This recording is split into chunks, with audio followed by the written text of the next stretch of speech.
It's Saturday. You know what that means? We're about to go live here down under in Australia for a Grand Slam. AEW brings us Grand Slam Australia tonight, where the AEW Continental, AEW Women's World Tag Team Championships, and the AEW World Championship is on the line, and so much more. And welcome to our simple pre-show discussion. Before we get further into any All Elite action, I would like to, of course, welcome everybody, but also welcome Statboy Mike, who has his own special program announcement regarding some upcoming watch-alongs tomorrow.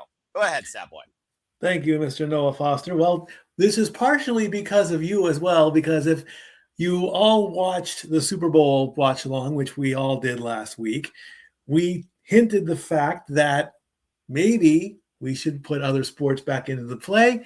Tomorrow is the start of the NASCAR 2026 season officially, with the biggest race in the starting lineup. Literally, it's the Daytona 500. So James and I are going to call this race.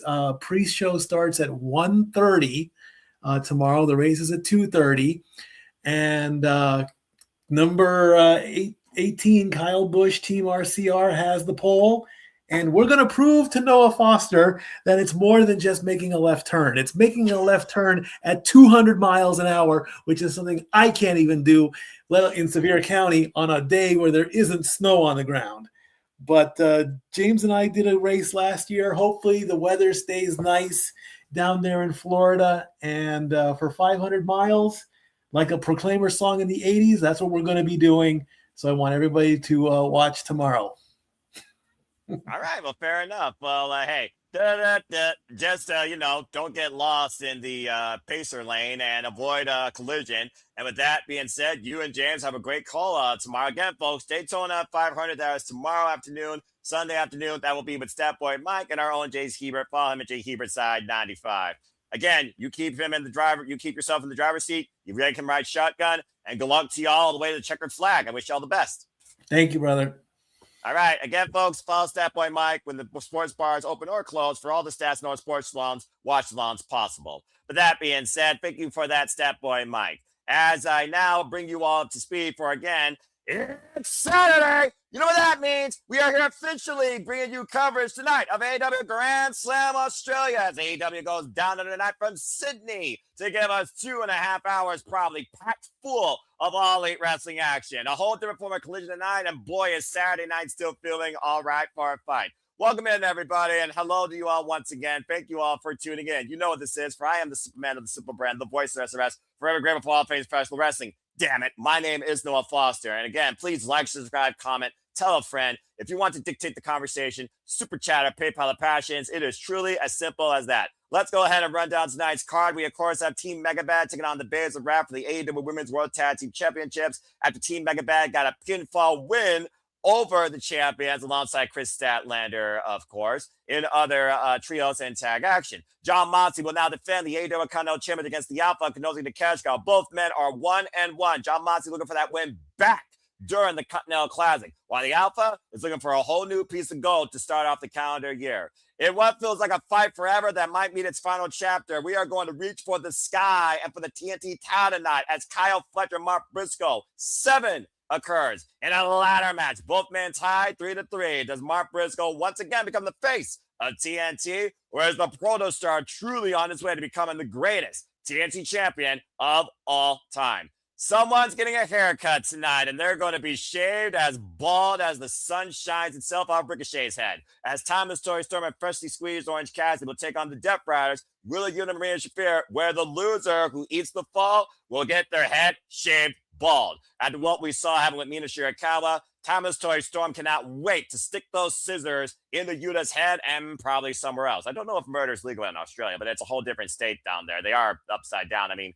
blind me is going to Crakey's and toilets spin the wrong way, but that's a whole different conversation. With AEW World Championship implications, Hangman and Page goes 1-on-1 for the first time ever against Andrade El Idolo, where the winner will challenge for the AEW World title at Revolution. It's the first time ever one-on-one encounter. Of course, Andrade Idolo earned this opportunity, beating Kenny Omega, and is currently undefeated in singles action since returning to AEW.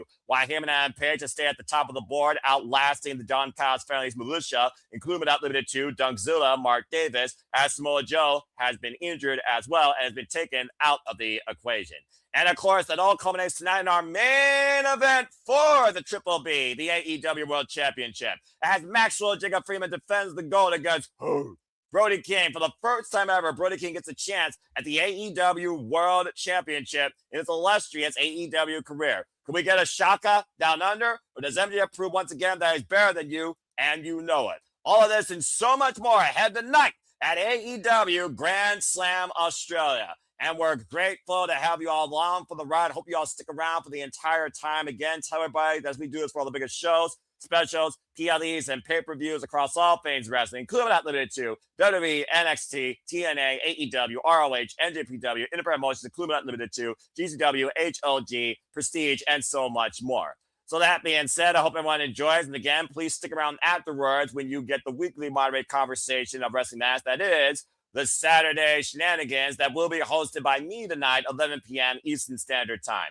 And no, I am not alone because soon enough, I will have one of our favorite friends, Canadian, joining me on the call. And shout out to Cruz, Mr. Reliable, in case he is dealing with Valentine's Day struggles and what, of course, people fall for in buying chocolates, things in the shape of hearts and heart-shaped containers at ridiculous prices. Again, I don't think love is wrong. I think spending it stupidly high on one day of the year is very dumb and wrong on a men's wallet if you have, and that's all I gotta say about that. But tonight, the only love that matters is the love of professional wrestling. Damn it. As we are less than 10 minutes away from AEW Grand Slam Australia going live at the top of the hour. And if you want to watch along with us, you can watch along via HBO Max or TNT via your local cable provider. We'll be using TNT for this stream, so we will keep you coverage during the Wrestling Quiet picture-in-picture, but still, as always, fuck television. So let's go ahead and dive a little bit more into some of these matches, shall we?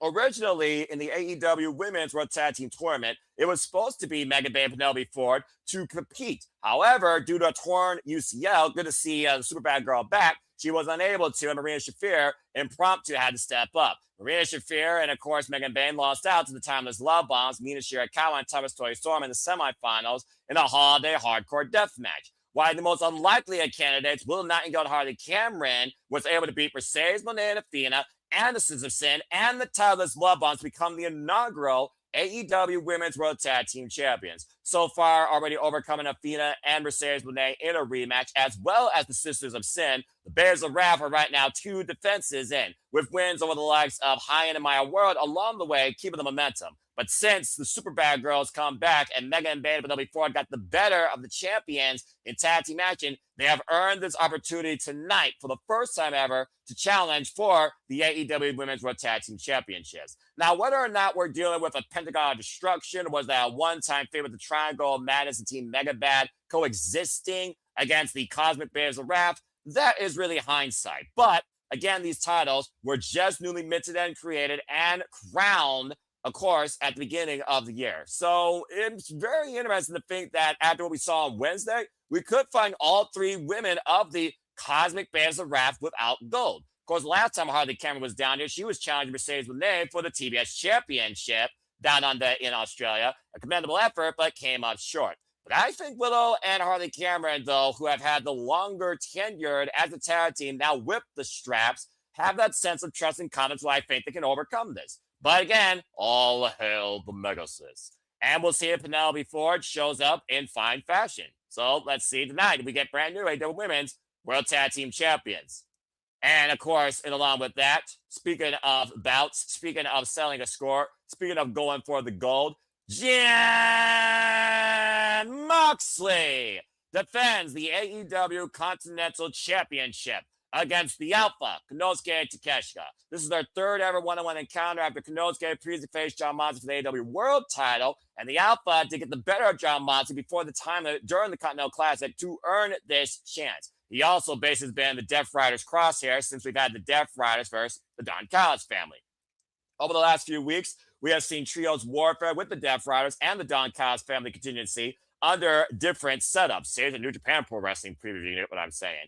Of course, we saw this past Wednesday on Dynamite. It was the Death Riders that got the better of the Don Callis family. Previously in Las Vegas, the Don Callis family got the better of the Death Riders. But John Moxley and Konosuke Takeshita were never involved in the decision against each other, but they each did get the scored pinfall in those matches. Of course, for those that don't know, Continental Championship matches go to a 20-minute time limit. If it goes to a draw, Jon Moxley will retain. However, there's also no seconds at ringside. This will be a pure one-on-one contest. And Jon Moxley, of course, talking about and bringing the respect forward to this title, showing that people busting their ass, proving to be the best, showing who deserves it the most, showing who's the most obsessed with this. Of course, allow him to win the Continental Classic against Konosuke Okada in the finals. It is one of those things, though, with Konosuke Okada still holding the AEW National Championship in the Alpha right now, butt kiss, that Konosuke Takeshita is overdue for a big win and moment. I think the pressure is on the Alpha, but Jon Moxley constantly putting in the work and overcoming the likes of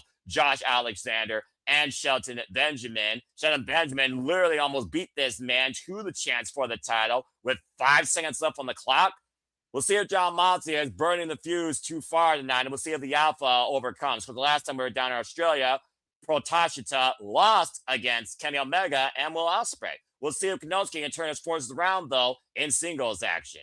And speaking of Takeshita, the other half, of course, Kyle Fletcher from Australia will defend the TNT Championship against Mark Briscoe. This is Kyle Fletcher, Mark Briscoe 7. After trading wins in and out of Ring of Honor, Continental Classic, Owen Hart Foundation Tournament, and over the TNT title itself, it all comes down to this. After Kyle Fletcher surprised many of people, I would think, after being Tommaso Ciampa this past Wednesday in about 17 minutes to win his second ever TNT Championship, he said he is coming back home with the gold for the Heroes Welcome he deserves and will defend this title against anyone, anywhere, anytime, willing to step up. Here comes Mr. Fight Forever when it comes to this guy, Mark Briscoe. These two had 3 matches alone last year in singles actions, folks, and 2 of them were over the TNT title.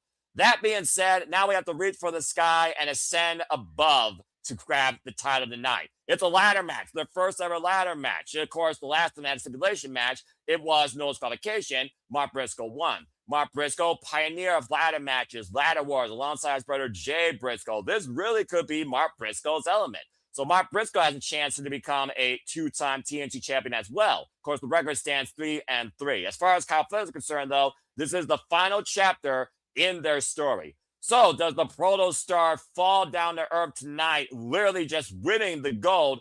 And does Mark Briscoe reach for the sky again and return it back to the agglomeration?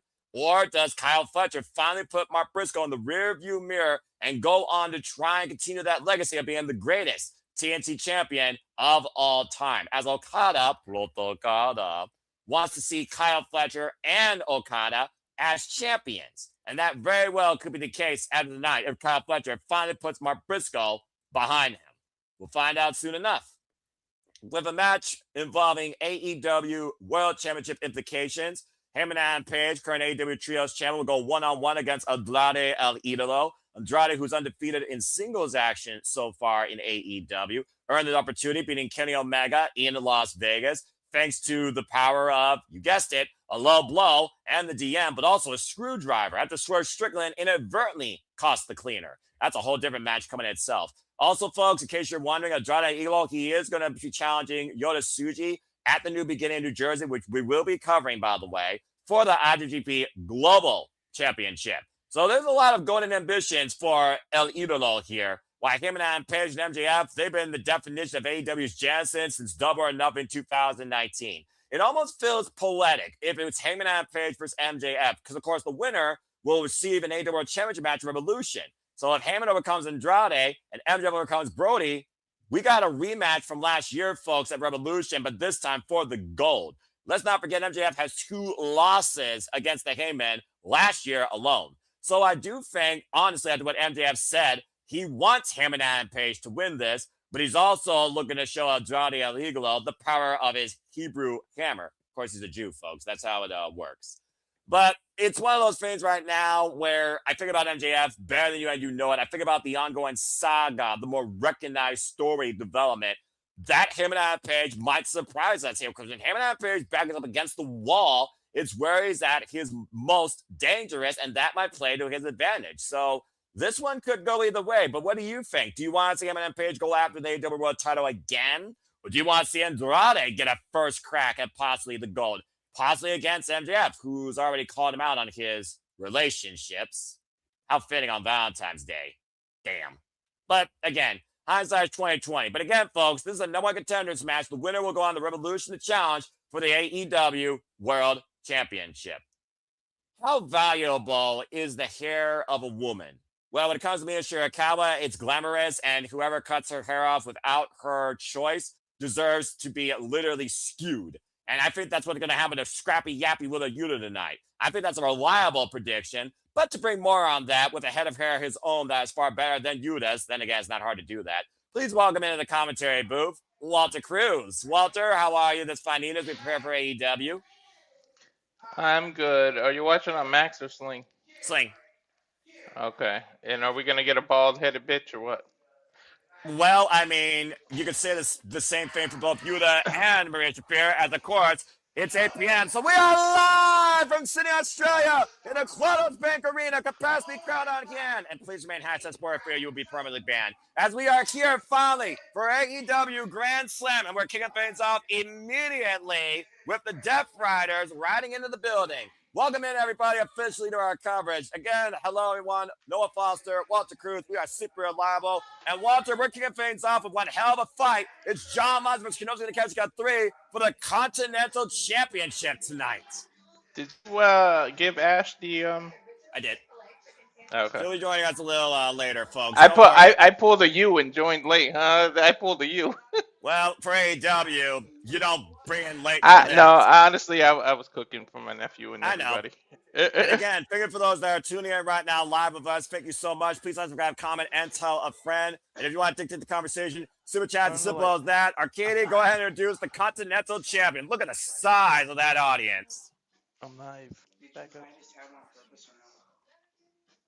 Continental Championship matches, folks, are contested underneath a 20-minute time limit. If it goes to a draw, the champion will retain, as is John Moxley, the Death Riders against the world, renewing a violent spirit of non-complacency in All Elite Wrestling, currently 2-0 this year alone in singles. And both those matches were Continental Championship eliminators. Again, it was back on December 6th. Bang! That knee strike and a raging fire that the Alpha finally overcame the Death Rider John Moxley for the first time in his career. And 2 weeks ago in trios action, Konosuke Takeshita got the better of the Death Riders, sending a message to the current champ. Of course, last week, Wednesday, we saw John Moxley send a message to Konosuke. As, of course, John Moxley is looking for revenge for that loss and against the Don Callis family. You got John Moxley's entrance right now? Because I went into an ad when I first turned it on, so I don't know if I got behind you or not. Well, I'm looking at John Moxley inside the ring, so you best figure your crap out right now. I'll tell you when he's in the ring. He's still walking for me. Good Lord, dude. You're fucking television. Fuck television. Fuck advertisements. All right, the Alpha Konosuke Takeshita is making his way to the ring. We'll figure it out later. Daggone it. I'll tell you. That's the good thing about Sling. You can pause live TV. Well, maybe you shouldn't pause live TV. Konosuke Takeshita. We're live, pal. Konosuke Takeshita, of course, the Alpha, came very close to winning the Continental Classic, making his way to the semifinals, losing to Okada. Sometimes backing out and backing in skips it. All right, well, you figure that shit out, because there's no way there could be a latency or delay with this match right now, all right? This is one of the biggest matches of the night. This is the one I was looking forward to, This is my honestly, match. This is the one, me too. Well, you better get your shit figured out, because the bell's going to ring here pretty soon. That being said, as I'm trying to bring the tail of the tape, Konosuke Takeshita, of course, lost to Okada in the semifinals at World's End. And, of course, we saw him lose at Wrestle Kingdom, the IWGP Heavyweight Championship, to Gene Blast, Yota Tsuji. It's going to be a classic here. And again, folks, for the Continental Championship, John Moxley is technically the third ever Continental Champion, taking that title away from Rainmaker Kazuchika Okada.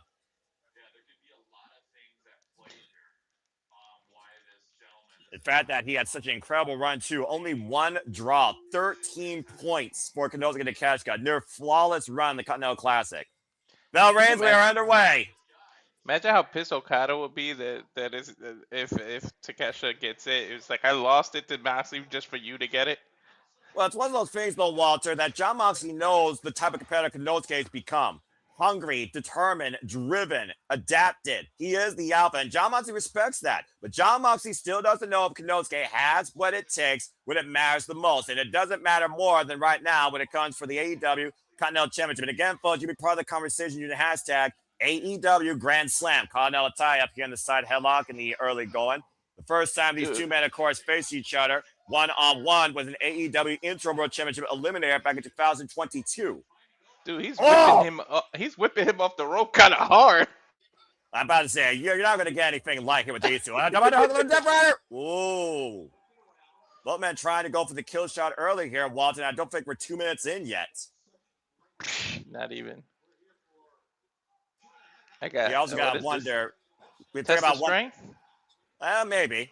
And, of course, we also got to wonder, again, Jon Moxley's left leg that has been bothering him since the Continental Classic. Not showing any signs of injury or wear and tear tonight. Greco-Roman knuckle lock here, and both men shoulder to shoulder. These two bulls butting horns in the middle of the ring right now. An arm wringer attempt at Konosuke. I almost wonder if Konosuke is going to go back after the leg or try and exploit a different weakness out of Jon Moxley. How much has Jon Moxley and Konosuke learned about each other over these last few weeks in these trios matches? Don't forget, Jon Moxley has been to Japan and New Japan. He knows the style. He's a former IGWP champion. So I don't think Takeshita is going to surprise him too much. And Konosuke able to slip out from Jon Moxley's submission hold, and both champion and challenger eye to eye. Again, folks, in Continental Classic matches, there are no seconds allowed at ringside or they are fired. Clean? Is it going to break clean? It looks like it's going to be a clean break so far here. And again, there's that mutual respect. When it comes to the Continental Championship, I think that's what Jon Moxley wanted the most out of AEW. The best in competition. Don't treat this like a game. Treat this like your life depends on it. Show how much you care about this. Because at the end of the day, this isn't a hobby. This isn't a pleasure. This is a way of life. It's strictly business. Now, it was like bringing him down to Kimura almost. It pretty much was his mission statement. He went at it, went about it like in a bad, cruel way. But Moxley, at the end, he just wants the best for AEW. If you think about it. And honestly, AEW has never looked stronger, more hungry, more progressive than this year, to your point, since the Continental Classic. Up and down the board. Hell, we got a brand new AEW Women's World Champion, for Pete's sake, out of Thekla, and it took her literally whipping the hide off Chris Statlander by losing Fletcher herself. It's almost like the Continental Classic was sort of a reset, right? It's almost like the Continental Classic reminds you why AEW is where the best wrestle. Mm-hmm. Right now, Konosuke grabbing the wrist of Jon Moxley, keeping control. Jon Moxley with the roll through, trying to break the grip. Oh, knife and chop. It's going to be a chop fest. I already see it. Well, I mean, we got a battle of strong spirits here tonight, Walter, so you should be surprised. And we all know that Konosuke might be the more heavy striker, former 5-time KOD champion. Knife and chop by Jon Moxley returning kind, though, and Konosuke and Moxley lining each other up here. There's no you getting used to this. You could take 100 chops and every single one will still hurt. There's no such thing as getting used to being chopped like that. And no kidding, and the tenacity being shown here by both Jon Moxley and Konosuke. Get to the midsection, though, the fake out. Jon Moxley might be looking for the pile driver. And Konosuke, back body drop. And now Konosuke might be looking to pick up speed for that Tateshka lariat. Ducks underneath from 0 to 100. The catch the flip. Oh, and Jon Moxley, great scouting. What the? And now Jon Moxley looking to dive to the outside with a high hand. Tope Suicida, almost overshooting it. Yo, he did overshoot it. He almost hit his head on that light fixture on the bottom. Well, I mean, go for broke, reckless abandonment. That sometimes are the tools that you need to be a champion in this business. And Jon Moxley has been the definition of that. Take a look at the replay here. Yeah, look at that. Yeah, he overshot it a little. Takeshita caught him being a professional. Look, watch. Takeshita saved him. If you look at it, he saved him. Yeah, you got a point there. Mixed results there for Jon Moxley, but Konosuke did go up and over on the entranceway, and Jon Moxley's back up to his feet. That's how much this means. How often do you really see Moxley diving like that? Not too often. Well, Jon Moxley's always been an all-rounder, as we've learned. He could be a violent brawler. He could be a mental psychopath. He could also be technically sound in the ring. Yep. Right now, Jon Moxley teeing up against Konosuke against the barricade. Packed crowd on hand here down under in Sydney, Australia. Of course, our main event tonight will be for the AEW World Championship, MJF versus Brody King. Hard Irish whip into the barricade. I guarantee this sold out weeks ago. And of course, Hangman and Page will take on Andrade Idolo. The winner will challenge for the World Championship at Revolution. And Konosuke right now sent torso first into the opposite side. As soon as this was announced, it probably sold out. And then what happened last week? You got hometown boy wins the TNT title. Yeah, he's going to get his hero's welcome. But we'll see if it's a spoiled party tonight by the end of that ladder match. Hard Irish whip to John Moxley in the barricade. Oh, Konosuke falls in with that boot. Good Lord. Of course, we're going to get a shave and a haircut tonight, and we're going to see a ladder match. The AEW Women's World Tag Champions on the line, and Konosuke going back inside the ring. Of course, the title cannot change hands via count out. 10 count on the outside here. John Moxley literally laid out on top of that barricade. Jesus. Oh, my God. You all right, brother? Yeah, I'm just watching. About to say, you're watching and stuff in your face. I could hear that. I mean, I had a delicious crepe this morning that my mom had an out-of-body experience over. John Moxley hoisting out Konosuke.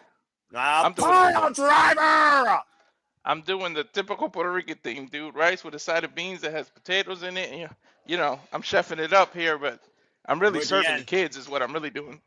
Muy bien, as John Moxley looking for a recipe for continued success tonight, defending the Continental Championship. To your point, Konosuke the Catch Guy is former IWGP Heavyweight, IWGP Continental, never Overweight Champion, and AEW International Champion. But he's never held this piece of gold. And if it wasn't for Okada and that screwdriver, he was a first ballot candidate to win the Continental Classic last year. He was supposed to have it. This damn guy, he literally got screwed. Literally.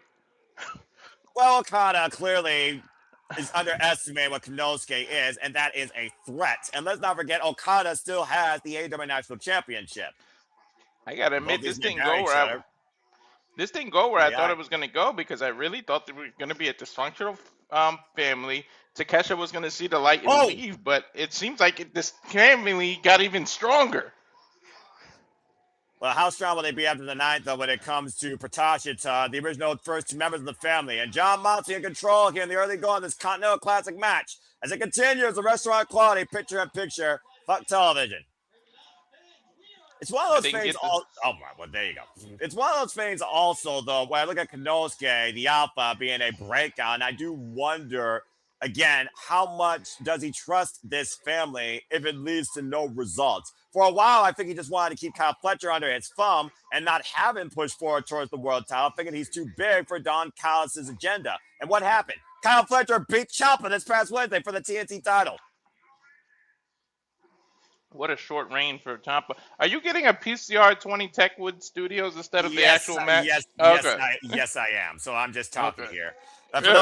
For those that don't know, by the way, John Moxley has now been the AEW Continental Championship for 50 days with a successful eliminator against Josh Alexander and Shelton Benjamin that went to 19 minutes and 55 seconds. And of course, we are here bringing you friendly commentary coverage for All Elite Wrestling, for we love professional wrestling. And speaking of friends that we love, that also love this passion like we do, she's yours, she's mine, she's our Canadian friend, Ash. Hello, Ash. Hello.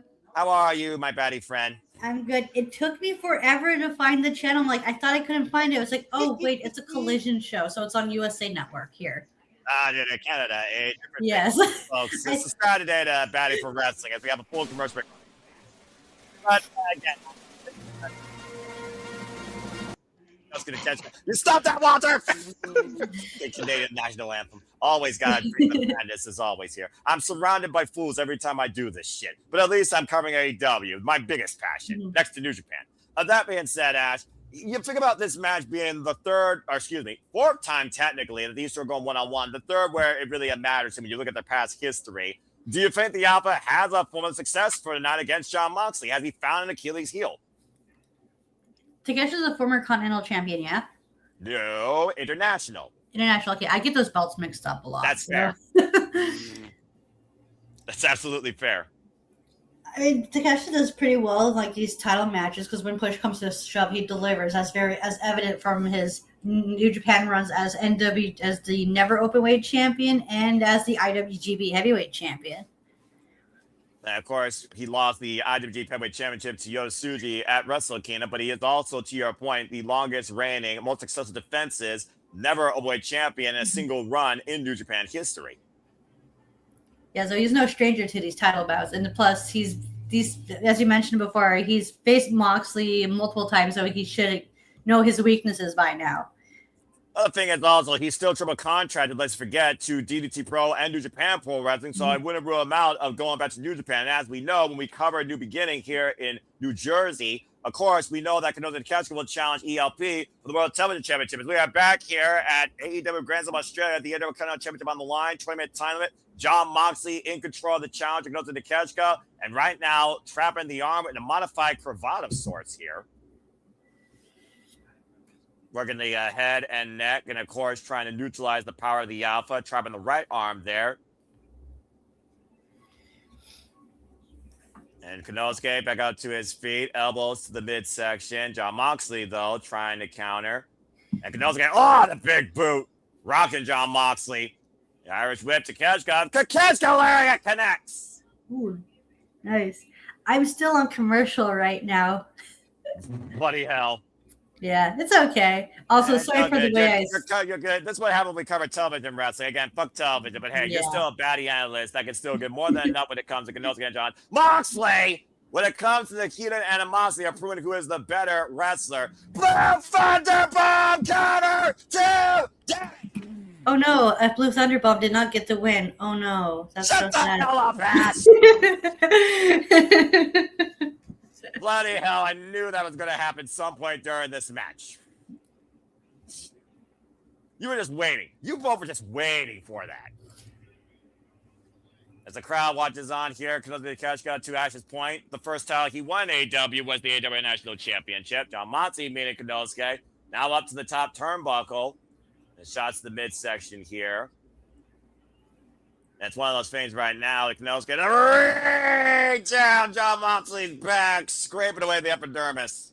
Oh, I'm actually a little bit ahead. That I thought it's the other way around. Well, there you go. You get picture in picture? No, we got a PCR thing right now. And Konosuke has John Moxley up, looking for the Sunset Flip Power Bomb. To give you an idea, John Moxley finding back here. We got Canada, Australia, and America. And none of the three can meet eye to eye when it comes to AEW tonight on TV. Brilliant. Bloody brilliant. Konosuke got John Moxley up, though. Power bomb. Center of the ring. Cover. 2. No. Didn't get it. Woof. A short range celebration there where Konosuke thought he had him. If you're looking at the replay with me here, look at this high Liger bomb, jackknife power bomb. Center of the ring with the parlay bet press with a 2.5. You know what's crazy? This is just the opener. This is AEW. Hashtag top that shit more often than not. Wednesday was the definition of that. And John Moxley and Konosuke again teeing off center of the ring, creating bombs with these forearms here. Once again, here they go. And again, Konosuke Takeshita is a knockout artist with the rolling elbow. Cutter! That was nicely scouted by Moxley. Wait, nice counter there with the cutter. Yeah, sudden offense out of nowhere, taking the Alpha off guard. Takeshita right now going to the apron, looking for a reprieve. Knows he cannot be pinned or submitted inside the ropes there, and now both been on the apron, and this could get dangerous. This match ain't gonna do nothing for the Dallas family and Dark State. Wow, Dark Side the rivalry. And fuck that brand. Yeah. Obviously, I just said fuck you, Konosuke, when I cursed up on the apron. They got this rivalry going on, and now this ain't gonna do it no favors with this match. Excuse me, sorry. Now you're all good. Take a look at the replay here, guys, and watch this. Konosuke's head driven face first in the apron. Also, I'm going to apologize in advance for if I sneeze unexpectedly. I'm currently going through a cold right now. That's all good. As long as you're okay and you're healthy, and we're all just happy and enjoying all Elite Wrestling. So the match, Konosuke just beats the count, and it's another curb stomp.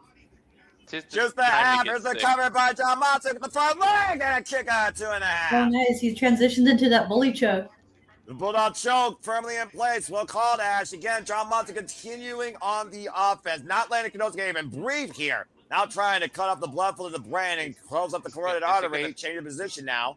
Is he going to turn into a regular sleeper, or he's going to leave this in? Well, what do you think is the best strategy at this point, Kirk, considering Konosuke's got the height advantage? Well, Now there it bringing him is. down. He's got it locked in now. He's got that sleeper in now. That body grapevine. I think you got your question answered, Walter. And again, the S grip right now applied by Jon Moxley, keeping a firm hold against Konosuke. I gotta give it to him. His chain wrestling is off the chart, dude. How he like flips moves. You know how I am. I'm a sucker for this shit. Yeah, now transitioning into the Jujigatami, the cross arm breaker. Konosuke, though, putting the shoulders down, and Jon Moxley still maintaining hold. This is ridiculous. Get to the rope. And he does so. Again, the reach of Konosuke saving him, but Jon Moxley using all of that Red's 5 count. That was his height that saved him right there. And no doubt about that. What is we got he, 6'2"? less than 6'2". We got less than 5 minutes left, by the way, folks, in this match. Remember, if it goes to a draw, Jon Moxley retains no matter what. The Continental title, that's under 15-minute time limit rules, right? 20. Okay, so it's kind of like the New Japan. The New Japan World TV title, right? Yeah, except that one's 15 minutes. And this is 20? Yep. Oh, okay. Continental Championship matches are 20 minutes long, no seconds allowed at ringside, and Konosuke is asking Jon Moxley to keep bringing the fire. Well, I don't care what language you speak, you understood what Moxley just said. Yeah, Devil's a double burn, and right now squaring up off the ropes. Konosuke catches the boot. Moxley hooked up with Exploder. And Moxley wants to get back to his feet. Konosuke again with a Jon Moxley, another Exploder. How the hell is Jon Moxley still trying to get back? Power drive knee, the cover to new champ. Oh, kick out 2.5. Yo, how do you kick out of that? I thought we was gonna do champ for a second. Instinct right there is all I could say, honestly. Good Lord. Look at this. It was like Fletcher on Dynamite. The shit he kicked out of, like, my jaw dropped. And Konosuke right now trapping Jon Moxley, and what the hell is this? The pump handle suplex. What the hell? Arrow press for a new champion. Kick out at 2 again by Moxley. That was like a pump handle exploder almost. It's a hell of a match right now here, and thank you so much to Hassan USA Network Gamer Terrell. Happy Valentine's Day to you as well. Happy Valentine's Day to everybody who's spending it with their love or the love of professional wrestling. I was gonna say, breathe, Noah, let it go, because I know that's one of the things you don't give a shit about. What are you talking about? And right now, look, I've already said my piece, all right? Anyway, Jon Moxley and Konosuke right now are both looking for the sleeper hold. Jon Moxley, though, the Jon Moxley to Konosuke might be looking for the damn runner! That's it! Cover on both legs too, Jon Moxley, no! I thought you said that was it, uh-huh. Konosuke kicked out of the Death Fryer! How many people can claim that? Not many. Here it is again. Look at this. High angle dropped on the top of his head. Puts both legs, by the way. Deep hook, and somehow Konosuke kicked out. And is it me, or did he angle him higher than he usually does for that move? Exactly. Jeez. This is how much the Continental Championship means to both Konosuke Takeshita and Jon Moxley. And I'm afraid the time might run right at this point. Well, that's not oh my God, what a headbutt. Would it be the first time we've seen a time limit draw for these type of matches, let alone for Konosuke Takeshita matches. Both men are locked in wrist combat and are butting each other's heads and shoulders. They just said the time, but I didn't hear. I think there are final 5 minutes. And Konosuke and Jon Moxley right now, time is going to play a factor here. Sooner rather than later, again, both men collide skull first. Somebody's going to have to go through a concussion test at the end of this match. Yeah, I mean, if you look how long it took Jon Moxley just to fall backwards. And, Jon Moxley is bleeding hard. I repeat, Jon Moxley is bleeding the hard way. That last time I opened it up. In other news, the sky's blue. Oh, God, hilarious! And Moxley with the cover. Konosuke kicked out at 1. Oh, shit. Big off a world class. Konosuke the cover. Jon Moxley kicks out at 1. Uh-oh, they're hulking So up. that's why that's there right now. Just a half level press, too. Come on, new champ! No, we don't. Oh. Oh, the time has expired. Holy shit. Man, I feel bad for the next match has to top this. Right?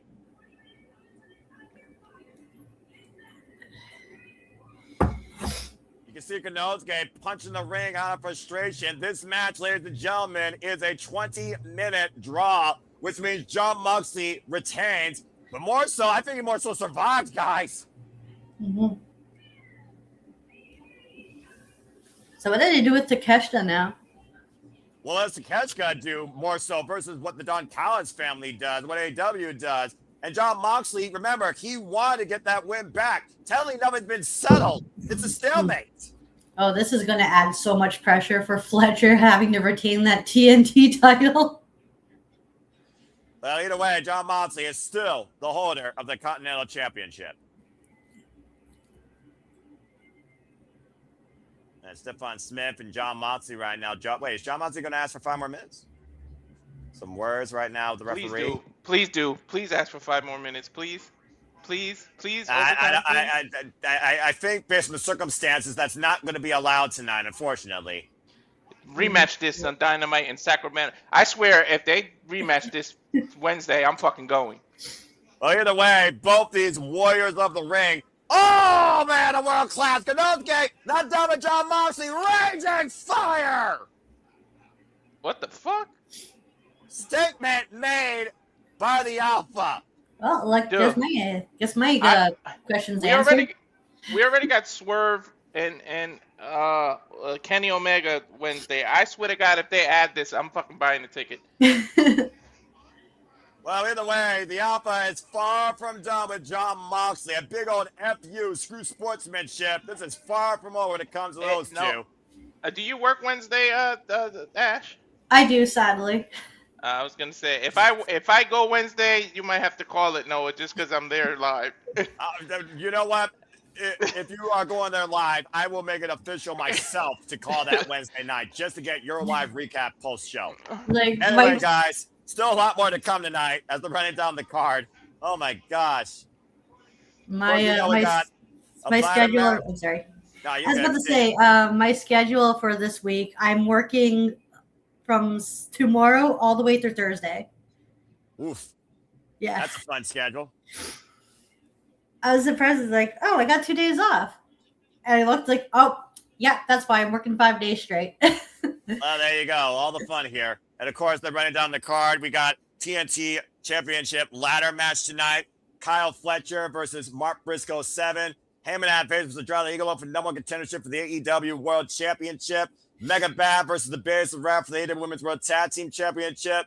Mixed Tag Team Warfare Tornado Tag loser of this fall will get their head shaved tonight. And of course, MJF will defend the AEW World Championship against Brody King as we look at the tail of the tape a little bit in the never-ending story that is the Proto Star and everyone's favorite boy from, of course, Super 10 Boys, Mark Briscoe, Sandy Fork, Delaware. How do you feel about the fact that we're getting Kyle Fletcher and Mark Briscoe 7? This has to be the end game for these two. I hope so too, because don't get me wrong, I like that they're having this match. I just don't like the way they built to it. Well, in the meantime, suspend your thoughts for that because you get to bring your thoughts to this. It's time for the AEW Women's World Tag Team Championships. After this commercial break, fuck television.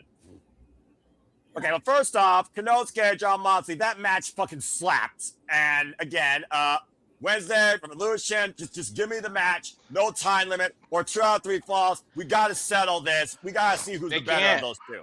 They can't change the rules and make it no time limit. Who says they can't? If Jon Moxley wants to prove a point that badly, he will do that. He's the champion. He's got the freaking stroke. 2 out of 3 falls. Make it a 2 out of 3 falls. So that way there's a definitive winner. Anyway, again, I'm sure this is going to be revisited by Tony Khan some point down the line. Yeah. Okay, so let's go ahead and get your thoughts towards this. Harley Cameron, of course, last time she was here in Australia, she challenged Mercedes Moné for the TBS Championship. Came up short. 3 years in her career now with the person she had her second ever match with. Her and Willow returned to her home, the Basil Rap, now the inaugural AEW Women's World Tag Team Champions. Megabad, though, they were never part of the equation due to Penelope Ford being injured. But now they get their first crack at the AEW Women's Tag Team Champions. And the history with Harley Cameron and Megan Bayne, You can go back and watch Tale of the Tape when it came to the fact that Megan Bayne at one point broke Harley Cameron's nose. But this is a huge opportunity here for the super bad girl, particularly considering since Megan Bayne came back, her and Penelope Ford have been a duo to reckon with. I'm torn on this match because on the one hand, I want Babes of Wrath to continue their title reign, but at the same time, I want to see Megan Bayne with the title. So.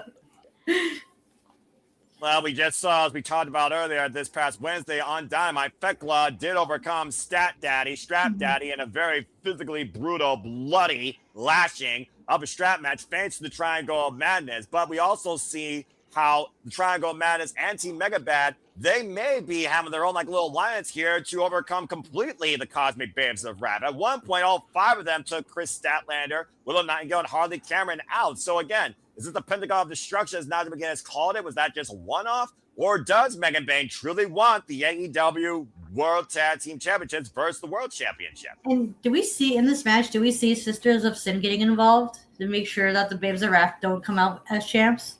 Not unless they picked up a plane and went down under in Australia. Remember, the Babes of Wrath were already down in Sydney. The Triangle of Madness wasn't. And if it wasn't for Sky Blue and Julia Hart's involvement in that strap match, that match could have gone very differently.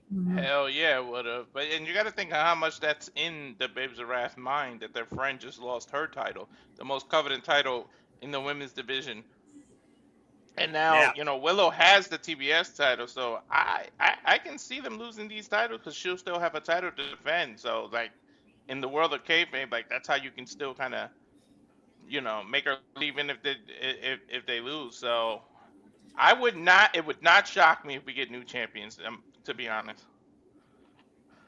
Well, speaking of new champions, as we look back this past Wednesday night on Dynamite, it was literally a night of resets as Tommaso Ciampa lost the TNT title, but Stat Daddy went down fighting, but lost the AEW Women's World Championship. Looks like Stat had some words to say. Did you honestly think that we were going to get a new champion when you saw Dynamite? Honest to God, no, I didn't. I thought she was going to strangle her and choke her in her own web. But again, it was a team effort. And honestly, Thekla, she made Chris Statlander fall into her trap. They definitely took advantage of the fact that people had to be in Australia early, so they knew that she had no backup.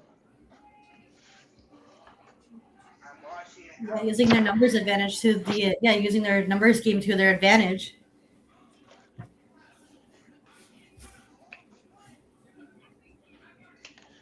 If I'm being 100% Noah, if she was gonna lose the title, at least she lost it to this crazy bitch. Like, yeah.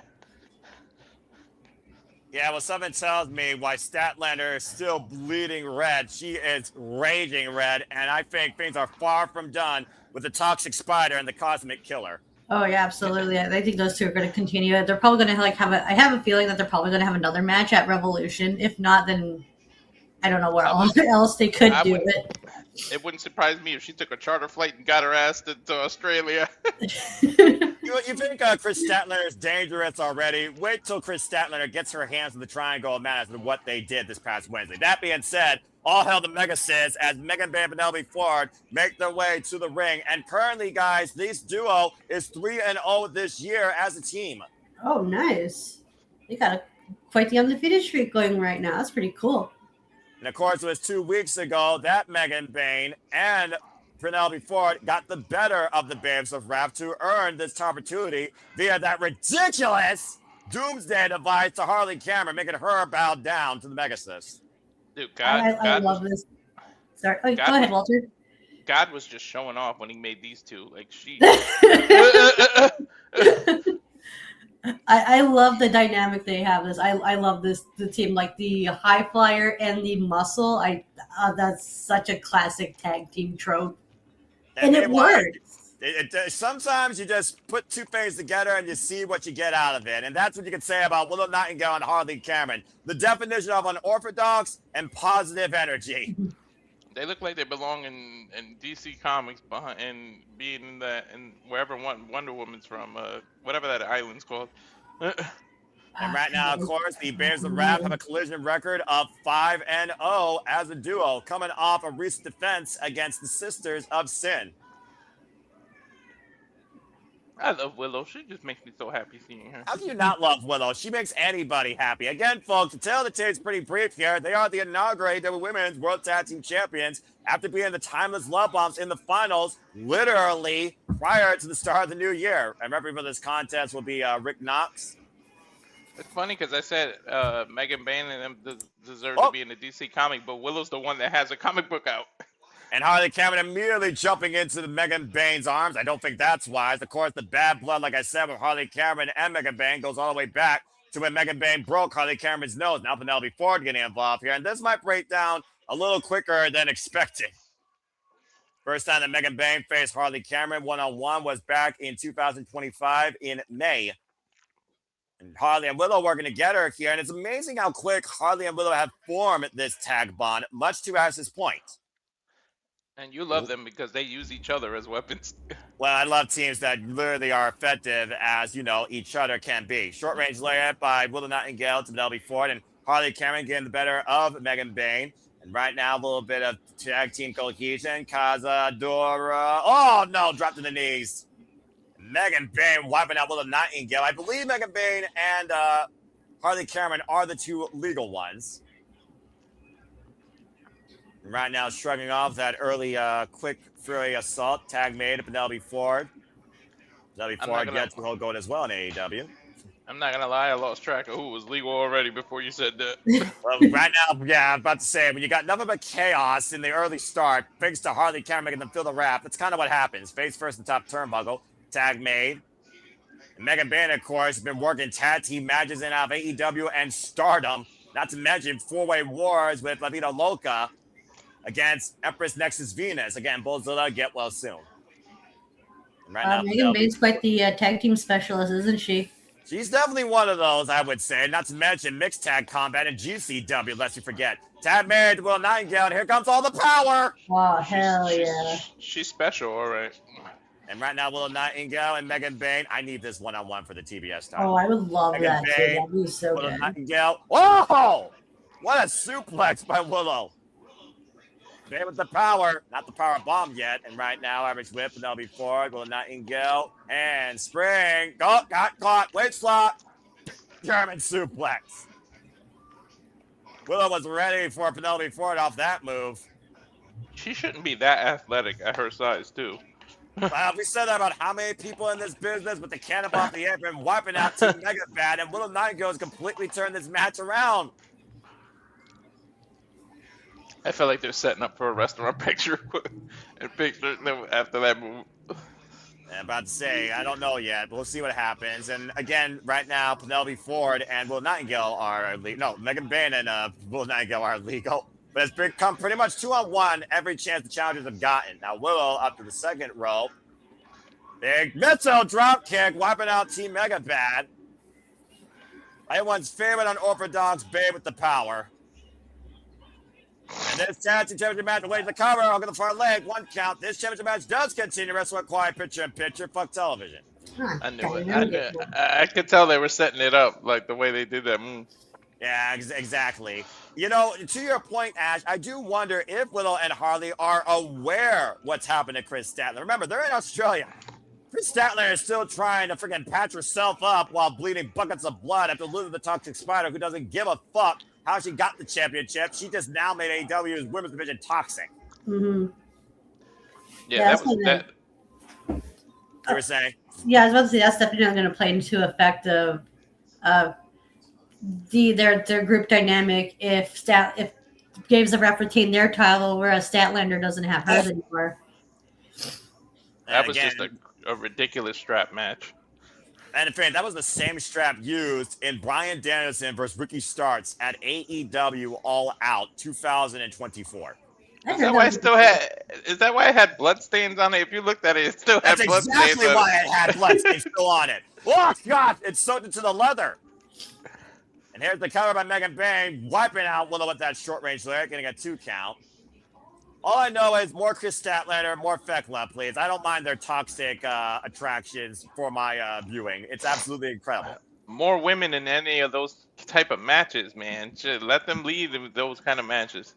Well, Show 'em what AEW they can doesn't do, too. mind bleeding and doesn't mind going hardcore. If you listen to Denise Salcedo's interview with Chris Statlander, she even said it verbatim. Women bleed once a month. If you know, you know, folks. And at the end of the day, if the women want to be masochists and more than the men to show we can hit harder and still be beautiful while bleeding buckets of blood, then fuck, we're going to do it. And that's what makes AEW stand out. These women aren't afraid to fight and be downright destroyed from it. Yeah, she said, let a woman choose where to bleed from for once. Exactly. Versus, never mind. Meanwhile, the handstand and Megan Bayne wipe it out with a Nightingale. We got a full commercial break. It's one of those things also where violence yields results. Who the fuck's got a reason to argue, all right? You don't have to be all prima donna, prissy pretty, and laid back in the ring just to be an attraction in this business. If you know, you know, folks. I think it's more badass when the women do what the men can do, and sometimes better. I'm about to say, Exhibit A, blood and guts. Yeah, that was a good match. Holy crap! Like that was everything it needed to be. And all 10 of those women made it that. Right. Remember saying it's very misfortunate that the women in WWE aren't allowed to like go that crazy. Because guarantee you, there's probably women in WWE who would love to do that type of shit. And go if that the women fought as hard as they did, like Charlotte Flair, Rhea Ripley at WrestleMania 39, or Io, Rhea, and Bianca at WrestleMania 41 consistently, then maybe there'd be something worth buying into in WWE's women's wrestling. And welcome back to AEW for the AEW Women's Tag Team Championships. Go ahead, Walter. I do feel like it's going to be Io and Julia at WrestleMania for the U.S. title, and I'm here for that shit. Tag made right now. Penelope Ford and Harley Cameron legal. Harley Cameron, of course, from Queensland, Australia. Nice. Sling blade there. The improvement Harley Cameron has gone through over the years is just so amazing. From Only like how 3 she started years. to where she is now. Exactly, only 3 years of her career. Born in Gold Coast, Queensland, Australia, by the way. Looking for the German suplex. Megan Bayne with the waist lock. Back elbow strike right now. Dude, and she's multi-talented. She can play instruments. She can do ventriloquism. She's a wrestler. Like, sheesh. That's a Beautiful nice tomato pretty TDT. Puts down the mega sets for the time being. Harley Cameron right now is making sure everybody in her homeland feels the wrath. Now going up to the high-risk district. Harley Cameron looking for something huge here. Cross body. Wiping out Team Megabad. Damn, she took them both out. It paid off, though. And right now, Harley Cameron squaring off against Penelope Ford. Grizzly Magnum to both challengers here. Lining up Ford and Bayne. High kick turns Megasis around. Harley's just being a one-man wrecking crew right now, only to be stopped dead in the tracks right now. For a moment, puts the midsection, boot to the side of the head, another boot, 3 boots, cover, roll up by Ford. Gets a 2 count, Harley Cameron. That was some very good double teaming moves from Megabad right there. They kicked her from every direction. It's almost like chain, man. She was like a damn ping pong. Yeah. Or one of those tether balls just constantly being whacked around. Or what's that Atari game with the walls on the side and the ball going back and forth? Yeah. Exactly. Looking for that Doomsday device, how they earned the tag tie opportunity. And Penelope Ford, the moonsault to the outside, wiping out Willow. Harley Cameron, though, roll up on Megan Bayne, the cover, and kick out at 2 by Megan. Forgot I had the camera on. High kick. A roundhouse kick by Harley Cameron, ever unorthodox, but quite the agile competitor. Up and over. Megan, though, catching Harley. This is bad. Wood Cazadora. Take over. Single leg grab by Harley Cameron. I swear, when she grabbed it like that, I thought she was going to do a wheelbarrow German. And again, though, you see the pressure heavily applied to that knee, though, but Penelope Ford coming in of her partner with a running drop kick. So do we, for all intents and purposes, have to call it an Australian crab today instead of Boston? What the hell you call that friggin' slap to the chest? Walk shot! Running shotgun drop kick by Megan Bayne, wiping out Willow Nightingale. Harley Cameron gets the There's no way. Australian Destroyer! Australian Destroyer? I thought she was going to power bomb her. That's why I said there's no way. All 4 women down in this highly contested AEW Women's World Championship match tonight at Grand Slam. That probably took more out of Harley than it did Megan, because freaking poor Harley just almost took herself out using all that momentum. Willow's got to get out so you can get tagged. Right now, I don't think the ref cares who's legal, but who is legal right now is Harley Cameron and Megan Bayne, and all 4 women are squaring off in the middle of the ring. Power versus power, and super bad attitude versus Wrath. And Megan Bayne, Harley Cameron pushed up to the ropes. And Irish whips, reversal. Went for the high kick. Penelope Ford got robbed. Megan Bayne did, though. Bayne has her partner. Arm wringer, inside Russian leg sweep, single leg drop kick. Good combination there by the champions. Oh, here we go. A tag made of Willow Nightingale, and Willow and Harley might be looking for that double drop. Senton! On Megan Bayne, and Willow Nightingale with the cover to return a kick out of 2. She kicked that out like 1.5. Yeah, I think you're right. Just goes to show the toughness of the Megasis that we've come to know her as a breakout since last year. Tag made, death by driver by Willow Nightingale to Megan Bayne. And low bridge by Ford takes, nasty landing for Willow on the apron to the outside. Went for the swan song. Megan Bayne got out of the way. Harley Cameron eats nothing but canvas. And now Megan Bayne tagged Penelope Ford in. Or the fresher of the two right now. Jawbreaker. This is their chance to take advantage now that Willow's on the outside. Nature's escape into the stunner. And delivered. And long shot. The Megasis flies. The lariat by Megan Bayne. And Megan Bayne whooping out Will on the outside with a Tome Suicida. Dude, we and might get the chance. Off Penelope Ford. And Harley Cameron. The backslide. The cover. 2. Oh, nice. What? Where the hell that come from? Out of nowhere, the backslash. She kept pushing forward with her body. Penelope Ford couldn't escape. Chance attained. Wow, I didn't know Harley Cameron was a backslide girl. Well, apparently we know more about Harley Cameron than we thought. She returns home this year, 1 year later, not only with gold, but holding on to it. Bands of Rap still AEW Women's World Tag Team Champions. Damn, that was sudden, man. The backslide and the high stack. Penelope Ford couldn't get out of that.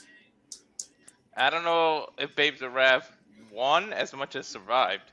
Hey, wait a minute! Oh, wait, what? Is that? Oh! That's Lena Cross!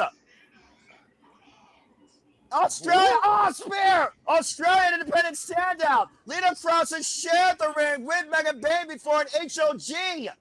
Don't tell me Lena they're going to Cross, be together. What the fuck? There's a third Amazonian? What the fuck? Oh my gosh. Can you imagine this being the trio? Yo. I'd be okay with that. They're nose to nose. I don't know if they're going to...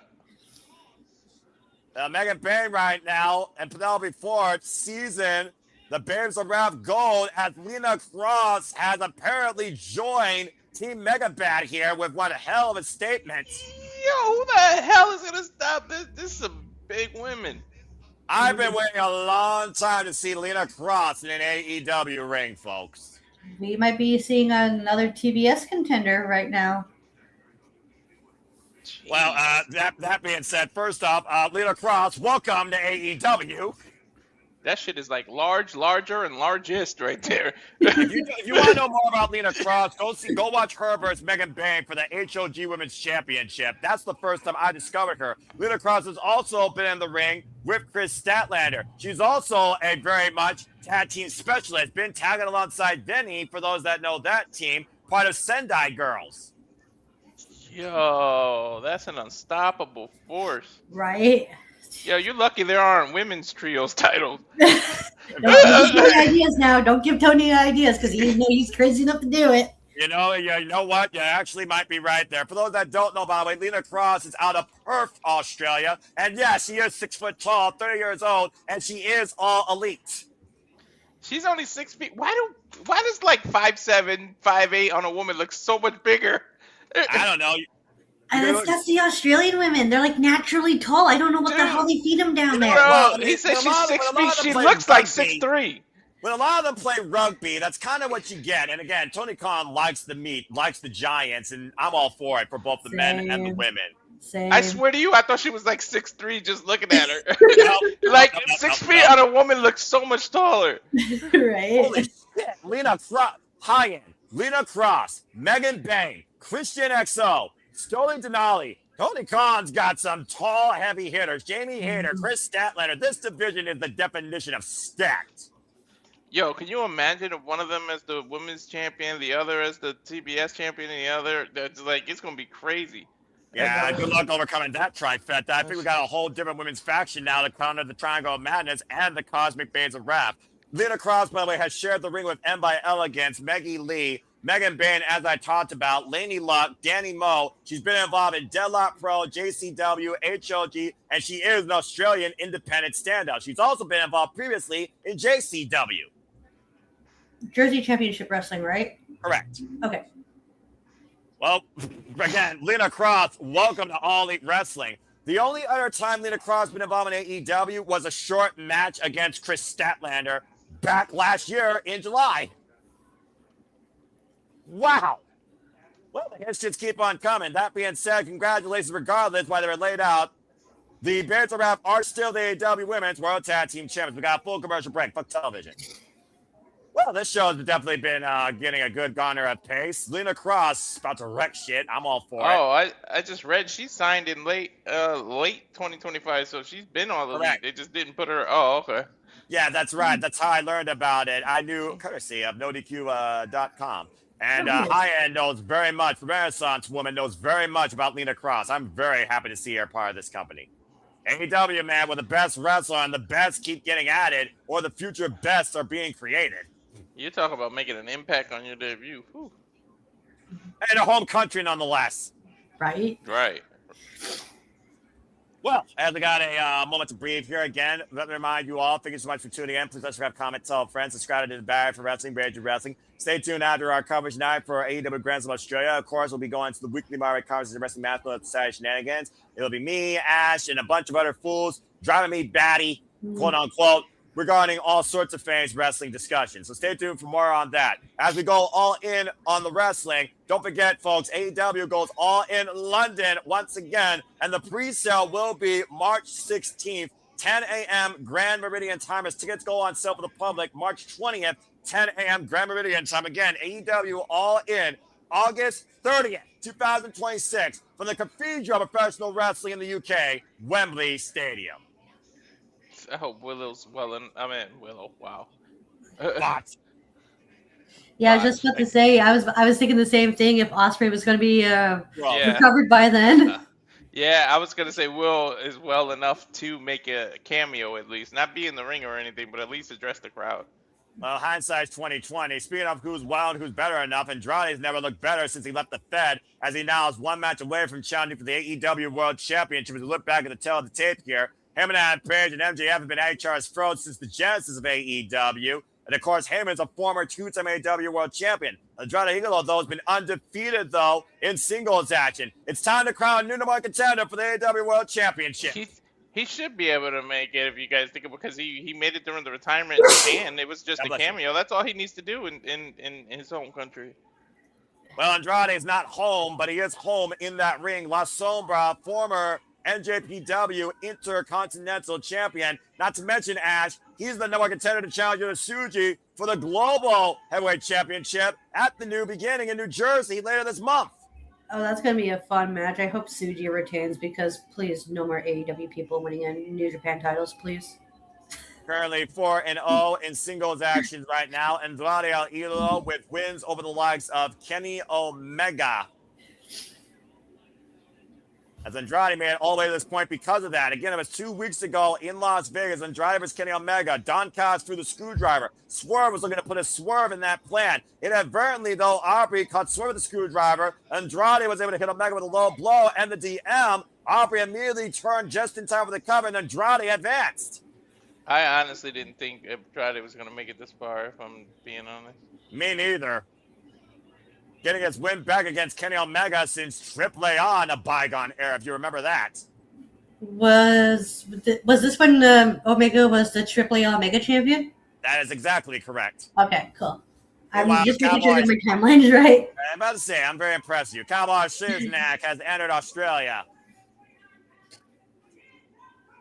Hangman Page, this will be a first time ever one-on-one encounter. And of course, he is 1/3 of the AEW Trios champions, Jet Set Rodeo, alongside Speedball Mike Bailey and Kevin Knight. It would be ironic, though, if Hangman Page went back to Revolution to challenge for the gold, when last year he took on MJF one-on-one in the opener and beat him. Do you think history might repeat itself? MJF and Hangman Adam Page, regardless what you think the idea of AEW should be, was, or is going to be, have been the story of All Elite Wrestling and the Triple B. Wouldn't surprise me in the slightest. Of course, he lost the AEW World Championship when he was screwed by the Ops in that steel cage match at Full Gear and failed to recapture it in that fatal four-way at World's End when MJF received his revenge. The bell rings. We're underway. Shout out to Aubrey Edwards, referee for this contest. Andrade Idolo again, coming off that incredible match against Gabe Kidd at the New Beginning. Currently undefeated in AEW since his return. Him and Adam Page, of course, beating the odds for the Trios Championship, saying he would take everything away from Samoa Joe, and succeeded, while Samoa Joe is still out on injury. Continental tie-up here. The side headlock applied.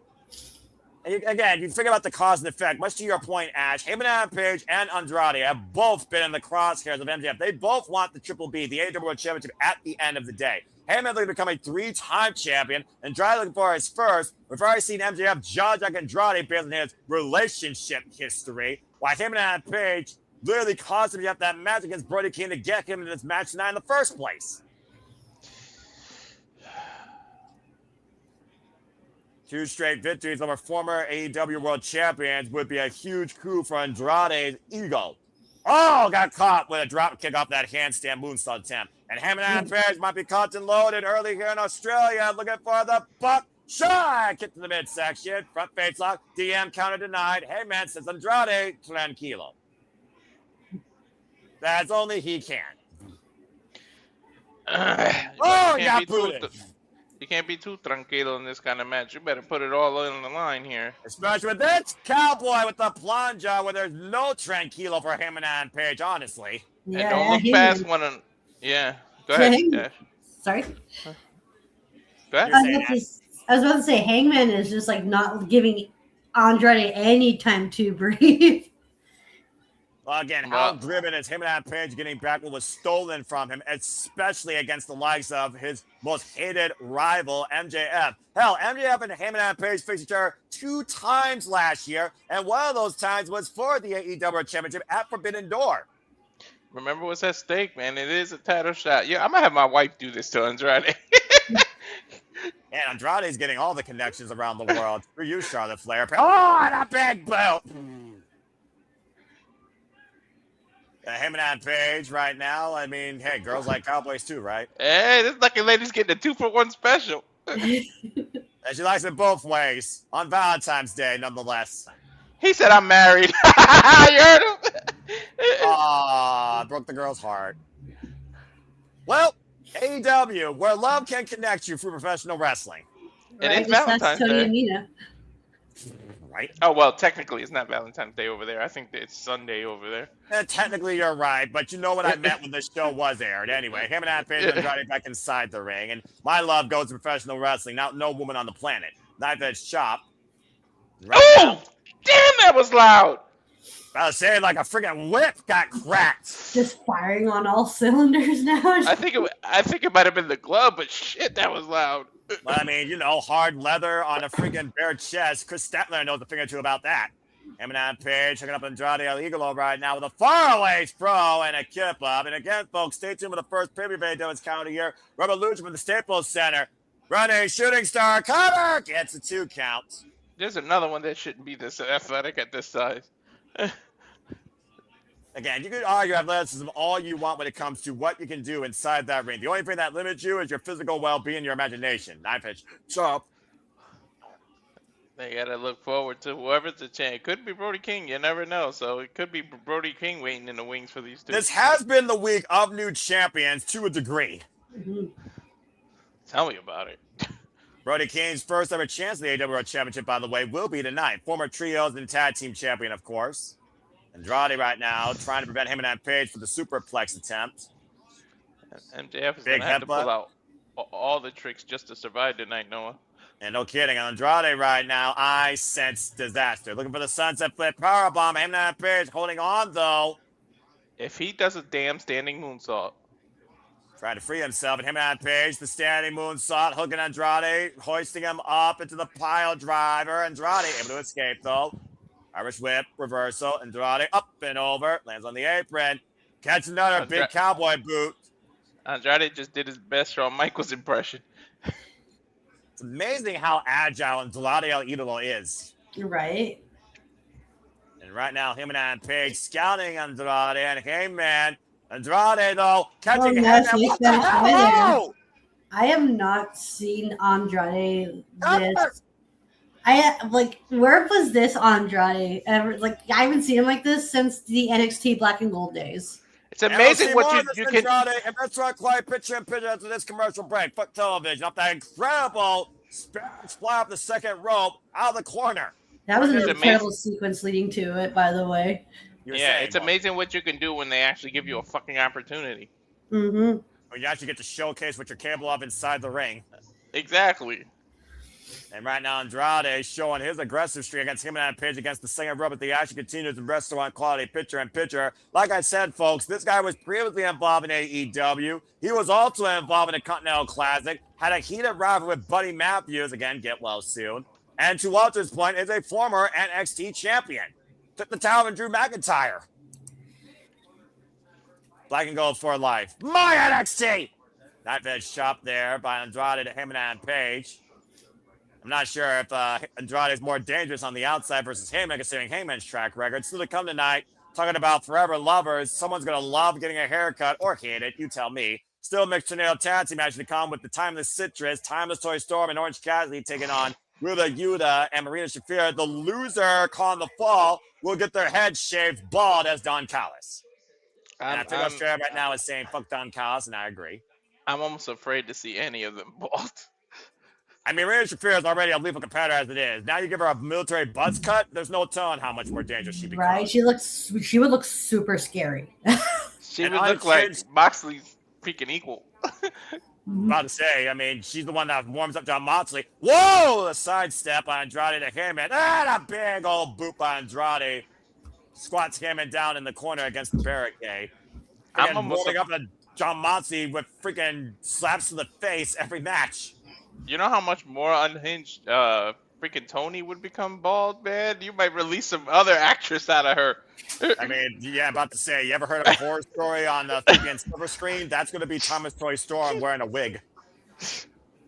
And the cover by Andrade Idolo, bringing Hangman back inside center. Gets a 2 count. Toni Storm getting her head shaved, entering her Natalie Portman era. That might be accurate, by the way. And good for Hangman being a married man, not wanting to get caught on live television. That's probably accurate. Right. The business watching at home. Exactly, like that couple at that Coldplay concert. Yeah, I was going to bring it up, but that's politics. We don't talk about that here at the Super Liable Studios, but I will allow it because that's also accurate. And good to see Darren G in the chat as well. Again, folks, like, subscribe, comment, and tell your friends as we do this for all the biggest shows, special PAs and pay-per-views across all things. This is the happiest I've been all week. Andrade right now with the side headlock here, grounding Hangman and Page, keeping his grip on Hangman. Hangman with the reversal, though, shoulders down. Andrade still maintaining position. Of course, Andrade is also the big money man, supplying the finances to the United Empire that might be more aggressive than ever. We're back here at Grand Slam Sydney, Australia from the Quadas Bank Arena. Andrade Idolo versus Hangman and Page. Winner becomes number one contender for the AEW World Championship. Hangman and Page, who last won the title against John Moxley at AEW All in Texas last year, freeing that title from that briefcase. And of course, the tale of this match will either be Andrade versus Brody King, or Hangman and Page versus MJF, or vice versa. Andrade versus MJF, or Hangman and Page versus Brody King. Andrade right now, not a good idea to try and wake up the ire of the cowboy. Big right hand. Andrade, of course, with wins over Kenny Omega and Swerve Strickland, 2 former AEW World Champions, to get to this point. And Hangman right now slugging it out with Andrade. Good grief. Now looking for some momentum. Oh, man, and got sidewinded with that big boot. Dude, I could feel every hit. These two are being stiff as hell with one another. What'd you expect from these two? And off the ropes, Hangman Page stops the boot of Andrade. Look for the discus led. Andrade with the German suplex. Hangman lands on his feet. Watch out! Watch out with a discus lariats. Yo! Take a look at That's the sequence here. Again, just stop with the boot and duck in the clothesline. German suplex, lands on his feet, and then whoops out Andrade with that discus clothesline. Just barely took his head off with that. Well, that was almost as effective as his finisher. Hangman Page channeling his own Brody King, it sounds like here. Now driving his head in the turnbuckle like a madman Will Ospreay with the run-in. Clothesline Andrade Idolo here. And Andrade off the ropes, pop up, power bomb, cover, tip, no, pressure on the shoulders. Could have won the match there if he had the legs over the shoulders possibly there, Ash. Mm-hmm. Again, take a look at the power bomb here. That was high, flat on the back of Andrade's head and neck. I think there was a second hesitation with Aubrey too, though, because she had to position herself. That might have cost the 3 count there. Well, positioning is key, whether it's the wrestler or the referee. Fundamentals, though. I'm afraid of what's going to happen on the apron right now. Andrade clutching his neck, by the way. And Hangman with a big elbow. Oh, this looks like AEW Philadelphia, but I don't think we're going to get a Meteora. I feel like he's going to give him, what's it, the death shot or whatever it's called? Deadeye. Deadeye. I think he's going to do forearm. this on the apron. And right now, Andrade, and this gets elbowed by Hangman to Andrade. And to your point, Walter, hooking him up in position, sense of danger and urgency there for Andrade. Sunset flip, escape, roll through. Sliding lariat to Andrade on the apron. Do I know my wrestling or do I know my wrestling? I knew he was going to try that shit. Every chance Hangman gets to freaking lariat Andrade, he's going to take. He's really working on that neck, isn't he? Yeah, he is clearly for the buckshot lariat, that full frontal force. Remember, Andrade missed a lot of time with injuries. And right now, Hangman Page, once again, looking to capitalize on this new opportunity to get back to the AEW World Championship against his greatest rival out of the corner. Off the top, flying clothesline cover, hook of the leg, and a 2 count. Bro, at this point, when Hangman hits you with a lariat, it's like getting hit by a damn truck. Or a kangaroo without kicking you. Right, we are in Australia. Again, you gotta wonder with the news coming out this week on Dynamite that will be Kenny Omega versus George Strickland for the first time ever one-on-one. Is that wearing on Hangman's mind at all? Stop showing that. I'm trying to save money. I'm trying to save money, and they keep showing what's gonna happen Wednesday. I mean, it's family affordable, so it's entirely up to you. But as I always echo, priorities over passions. Andrade Idolo, though, chanting his Latino heat tonight, looking for the 3 amigos. Shout out to Eddie Guerrero, and connects. Choose the half. Is the cover. Float over. 2. No. I think it was kind of too much of a cocky cover. That might have cost Andrade. I'm about to say, you realize you're talking about Andrade Idolo right now, who will sleep with any woman or selfie any woman he can.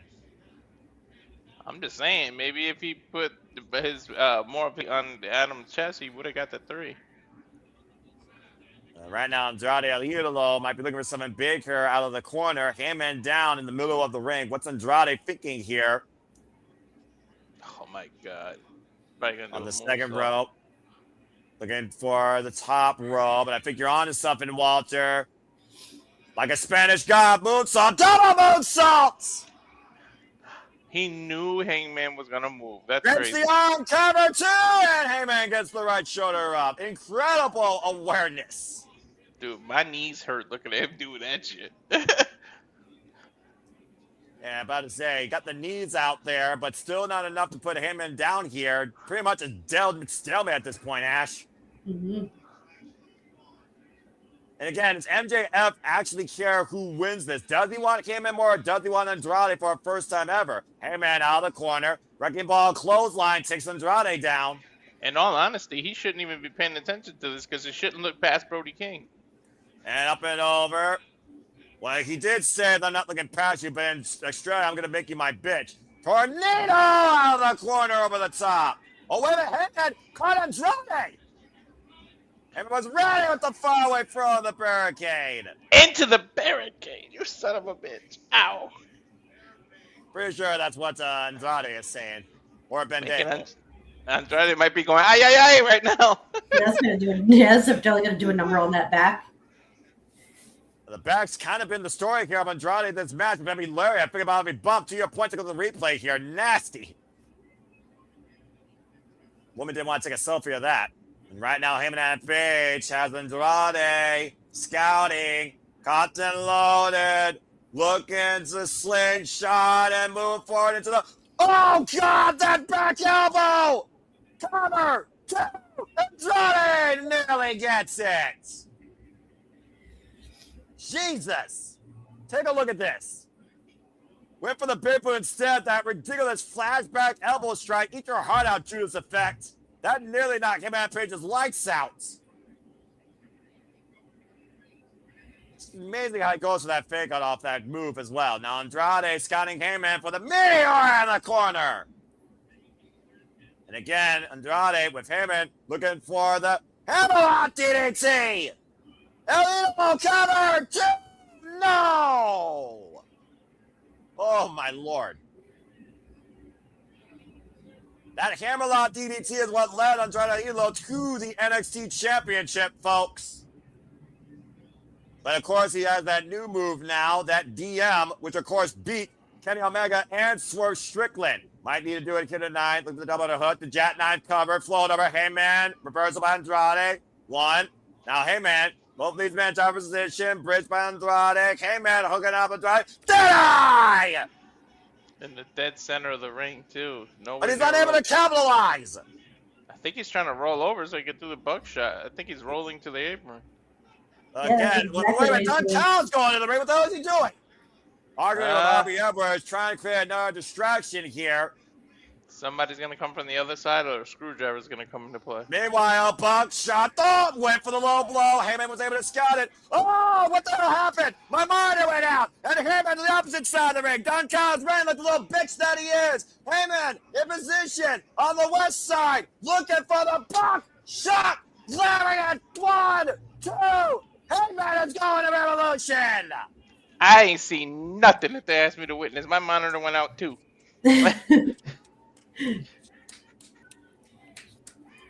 Andrade went for the low blow hat trick, and third time was not the charm. Heyman and Page has an AEW world title shot. Ooh, things are not looking good for the Don Callis family right now. And Heyman and Page now has to wait to see who he faces, Brody King or MJF. When is his title shot? Revolution? That's right. Again, still the kind of night, our main event, MJF versus Brody King for the AEW World Championship. And now we know Hangman Page awaits the winner. Still the kind of night, talk about the Don Callis family, much to Ash's point. Kyle Fletcher defends the TNT champion against Mark Briscoe in a ladder match in their endgame. Kyle Fletcher versus Mark Briscoe 7. But coming up next, get ready for a shave and a haircut. Thomas Story, Storm, and Orange Cassidy face the Death Riders in mixed nail tag team match with this commercial break. Fuck television. I'm scared of this next match. Orange Cassidy's gonna look like a freaking orange peel ball. And then yeah, if he's the one who takes the fall, that is, yeah. All right, I'm gonna say this real quick. We talked about Thomas Toy Storm going grotesque and being a horror on the silver screen. We talked about Little Yuta. He's overdue for a haircut and a hat, becoming more babyface than the biggest babyface you could think of right now. And Marina Shafir, she might become more lethal of a military buzz cut. But you really, really expect there's a chance that Orange Cassidy gets his haircut? Dude's got the best hair in AEW. Come on now. Hey, man. It looked like one of those mini oranges on that smooth peel. Those all the orange mandarins? Yeah. Tangerine, I figured what he's looking for, Ash. So that being said, well, Ash, Walter, there you have it. Hangman Page just handed Andrade Idolo his first singles loss. Oh, wow. Then it really would be a tangerine tango when he dances with Tony. Oh, bloody hell, will you stop it? Hashtag tangerine tango. Surrounded by idiots. All right, well, that being said, why don't we go ahead and bring you up to speed what the hell this match is happening, because y'all might be wondering what the fuck. This really goes all the way back to Blood and Guts when it comes to Thomas Torrey, Storm, Marina Shafir, since the Mega Problems embarrassed the Thomas Love Bombs, and of course, Toni Storm had to surrender. Of course, in the tournament, we saw Mina and Toni eliminate the Mega Problems from their chances of the Women's Tag Team Championships, and Marina Shafir has not forgotten. conflicts in the conglomeration, though, and the long-term case with Willow, Yuta, and Orange Cassidy, considering Willow was trained by Orange Cassidy before he betrayed the best friends, went into combat for the Blackpool Combat Club, and joined the Death Riders and John Moxley's Crusade. That's just a little bit of history there. What this really comes down to was World's End. We have Mixed Nuts Mayhem. And who won? Thomas Toni Storm and the conglomeration. Since then, this unique chemistry of Orange Cassidy and Thomas Toni Storm has taken people by storm on their screens, including these two yahoos below me, which is their own mixed chemistry right now against me. And we have seen these two so far, 3-0 in mixed tag team action. Why Marina Shafir with the Yuta? Of course, Shafir trains the Death Riders to a degree. They've also been in mixed tag combat. And Yuta is so damn sick of Orange Cassidy. Marina Shafir looks to smother and hold Mina Shirakawa tighter than Toni Storm. Damn. Not to mention, Marina Shafir has singles wins over both Mina Shirakawa and Thomas Toni Storm. Knock them both the fuck out. Now we come down to this, where someone is going to get embarrassed and get a long overdue shave and a haircut. So again, folks, who you want to see bald, do your Photoshop, because one of these 4 people is about to get a haircut down under in Australia. And in my opinion, it couldn't happen to a more uglier man. Ash, what are your final thoughts when we get back into action here? Because this is it. I think Marina's getting the pin. She's going to get that buzz cut and be more scarier than ever. Good Lord. Oh my God, I'm afraid. That's almost as lethal as when Minoru Suzuki got his head shaved at Wrestle Kingdom 12 against Roki Goto. Yeah, that just made Minoru look way more scarier. Shout out to the first test, by the way, for a theme tonight called Speed for AEW Grand Slam Australia. If we go back inside the arena here in Cindy with the band, 3-time award-winning musical artist is Speed. You can follow them at Game Called Speed. As we're about to get freshly squeezed. You ready for this? Mixed Nuts Mayhem, folks. Here we go. I'm so scared of what this is going to be. And for Orange Cassidy, it's whatever. Let's not forget, Thomas Toni Storm was the one that called out this challenge after Willow Yuta threatened to cut Orange Cassidy's hair. Yuta is due for a haircut, though, like you said. I would say he looks like the friggin' head of a mop. Orange Cassidy currently 3-0 right now this year alone. And spotlight, please, for our timeless wonder of all elite wrestling, timeless Toni Storm. I need them to come up with a double team move and call it the Tangerine Tango. Will you stop that? And of course, the last time we were here, Ash, it was 1 year ago with the Glamour.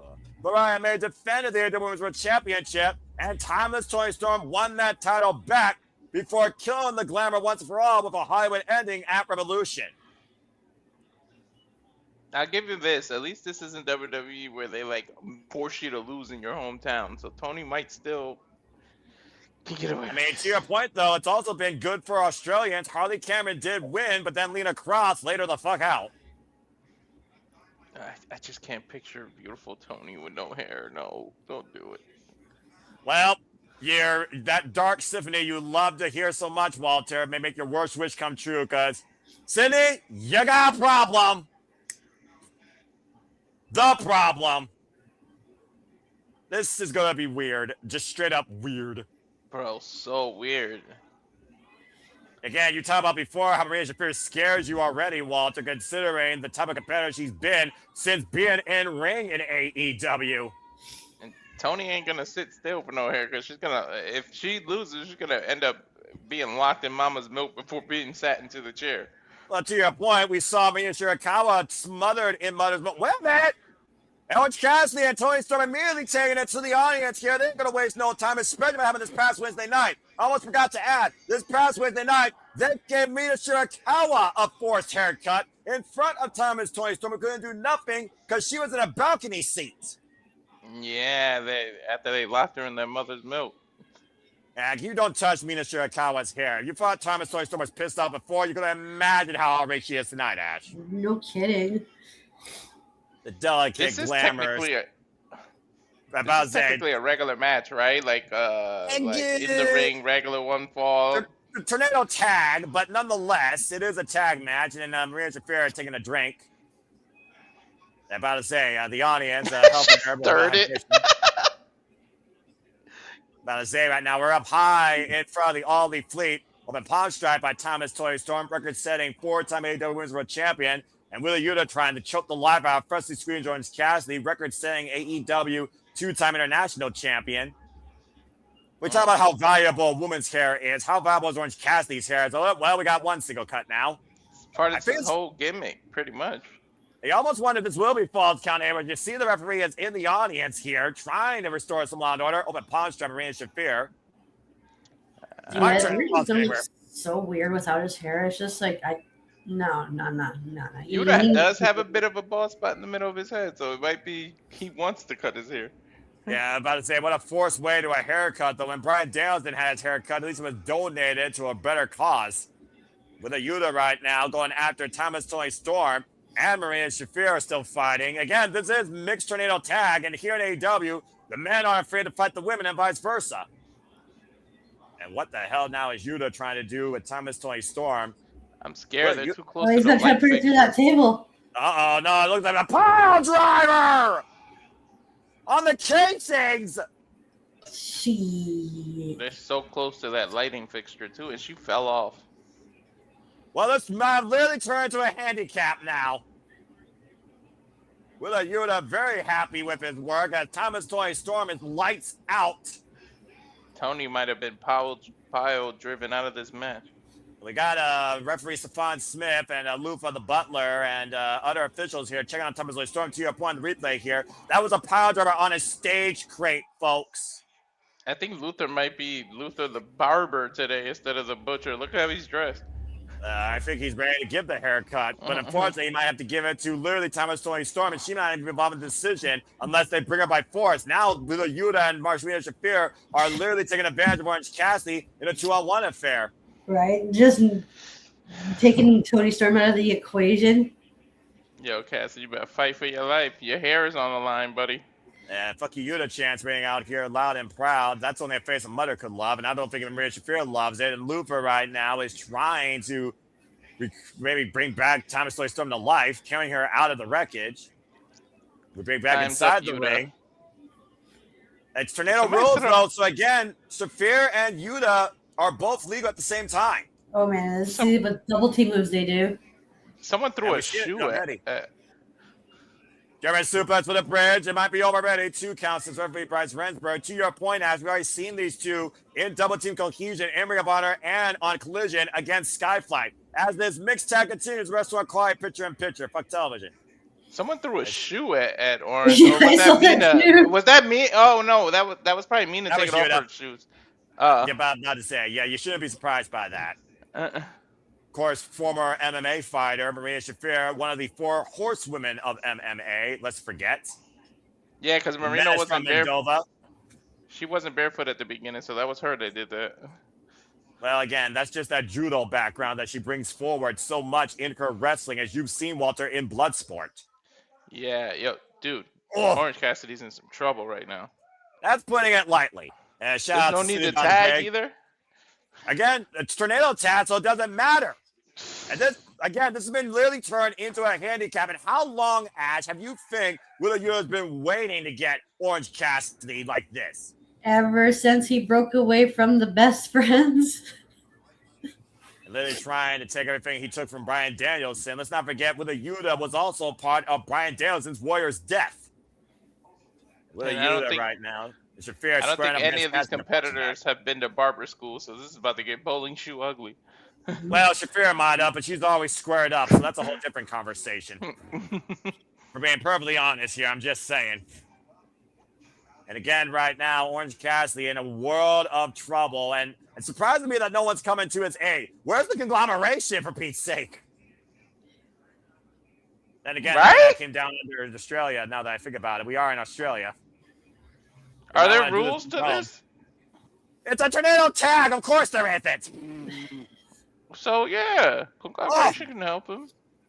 Well, let's not forget this past Wednesday, Orange Cassidy was left solo when freaking Roderick Strong left him, confirming he is not part of the conglomeration. Then again, half the crew flew out early to Australia, so. Yeah, that's possibly true right there. Darren also saying this is a hard match to predict. And City by the Bay saying Yuta needs to get arrested for what he did to Mina Shirakawa ASAP. I agree to that. I hope Mina Shirakawa personally comes down under in Australia and shaves Yuta bald. That's just my opinion. I went to full commercial. What the hell? Well, you know, television. Fuck television. For those that don't know about it, Mina Shafir is still a Defy Women's Champion. Her most recent defense was last year in October against Su Young. Again, she's been a problem to be reckoned with, and no one's been able to figure out Marina Shafir yet. No one's got a solution to the problem, so that might be the difference here. And I thought Toni Storm might have been the solution, and she got taken out. Do you think Mina might get involved? I mean, it wouldn't surprise me. Mina's hair was literally cut by with a Yuta, and the hair was stuffed in Yuta's mouth. That's if she made the flight. True. I mean, you don't think Mina wants revenge? And right now, tag team action here as Marina Shafir is not nursing Orange Cassidy, but is tangling with him. You heard me right. Here comes Toni. Tony's pissed. Oh, and there's a low blow to win a Yuta. No one And tangles with the... I think Toni Storm's about to interrupt this dance. Yeah. Uh-oh. And Toni Storm with a German suplex. Right? She's like, no one dances with him but me. Right? This is the weirdest soap opera I've ever seen. German suplex to Shafir again. Tony's the only one that gets to peel the orange. Will you stop that? And Thomas Toni Storm is back in action in full color. Catching Orange Cassidy. What the fuck am I looking at? Orange Cassidy right now. Back together with his dance partner. And Toni Storm. A backhand. Off the tag team chemistry here being shown tonight by Toni Storm and first squeeze Orange Cassidy. Marina Shafir, though, getting the better and stopping this dance. Pulled the knee off this record. Those friggin' Muay Thai knee strikes. Went for the high kick. Orange Cassidy. Big right to Shafir! Willa Yuta just saw that. Orange Cassidy right now. And go for the cover and gets a two. And you almost got your wish there, Ash, of Shafir getting bald. And you almost wonder what Yuta thought about that moment there. Right? the WTF expression on his face said it all. I mean, yeah, about to say, Thomas Toni Storm taken out of the ring again with a Yuta, the only one left standing. About to say, we all can agree that Yuta needs the one to get his head shaved, right? And Yuta, come with it, stun on me in here! And Yuta, though, with the rebound there. Orange Cassidy scouting it, though, up and around into the implant DDT and a kippa. Orange Cassidy is something else. I don't care what anyone tells me. I love this man so much. And Orange Cassidy was looking for the... Wait a minute. Okay, hold on here. We know Shafir will take a bullet against anybody, right? Yeah, she would. She's like literally ride or die. And Orange Cassidy with Schoolboy Roll by Shafir and Orange Cassidy the cover too! Oh, man! She's holding onto that leg. Looking for the single leg. Now heel maintain control. Almost a modified heel hook here. And again with a Yuta now coming in. Oh, and here comes Toni. And Toni now with the crossface chicken wing. And now Bryce Remsburg has to watch both submissions here as one of these two men might get their heads shaved based on who taps out. And now Shafir and Toni Storm both with a decision. And Shafir lets go of Cassidy while Toni Storm lets go of Yuta. Oh boy. And Toni Storm's been waiting for this since getting knocked the fuck out by Shafir with that toe kick. Right, it's both of these women are just gonna slug it out now. I need more of this, honestly. And right now, second elbow strike. Shafir said I needed to do better. Open palm strike. Oh man, there's that toe kick. I don't know if I would want Yeah, Toni just about cracked her with a headbutt. Oh, the psycho knee by Yuta to Toni Storm, and the cover on Toni. Oh, here comes Orange. Orange Cassidy with the save.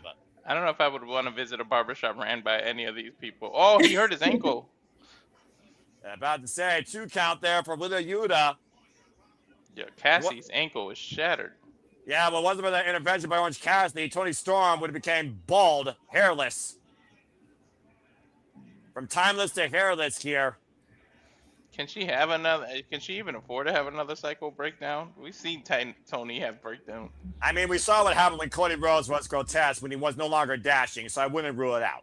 That being said, with a Yuta right now in control of Orange Cassidy, might be setting him up for someone here as Shafir. And Shafir. Orange is fighting off. Fighting off the world right now. Back elbow strike. Wait. Oh, Yuta just recycled in Shafir! Uh-oh, Yuta may get a haircut.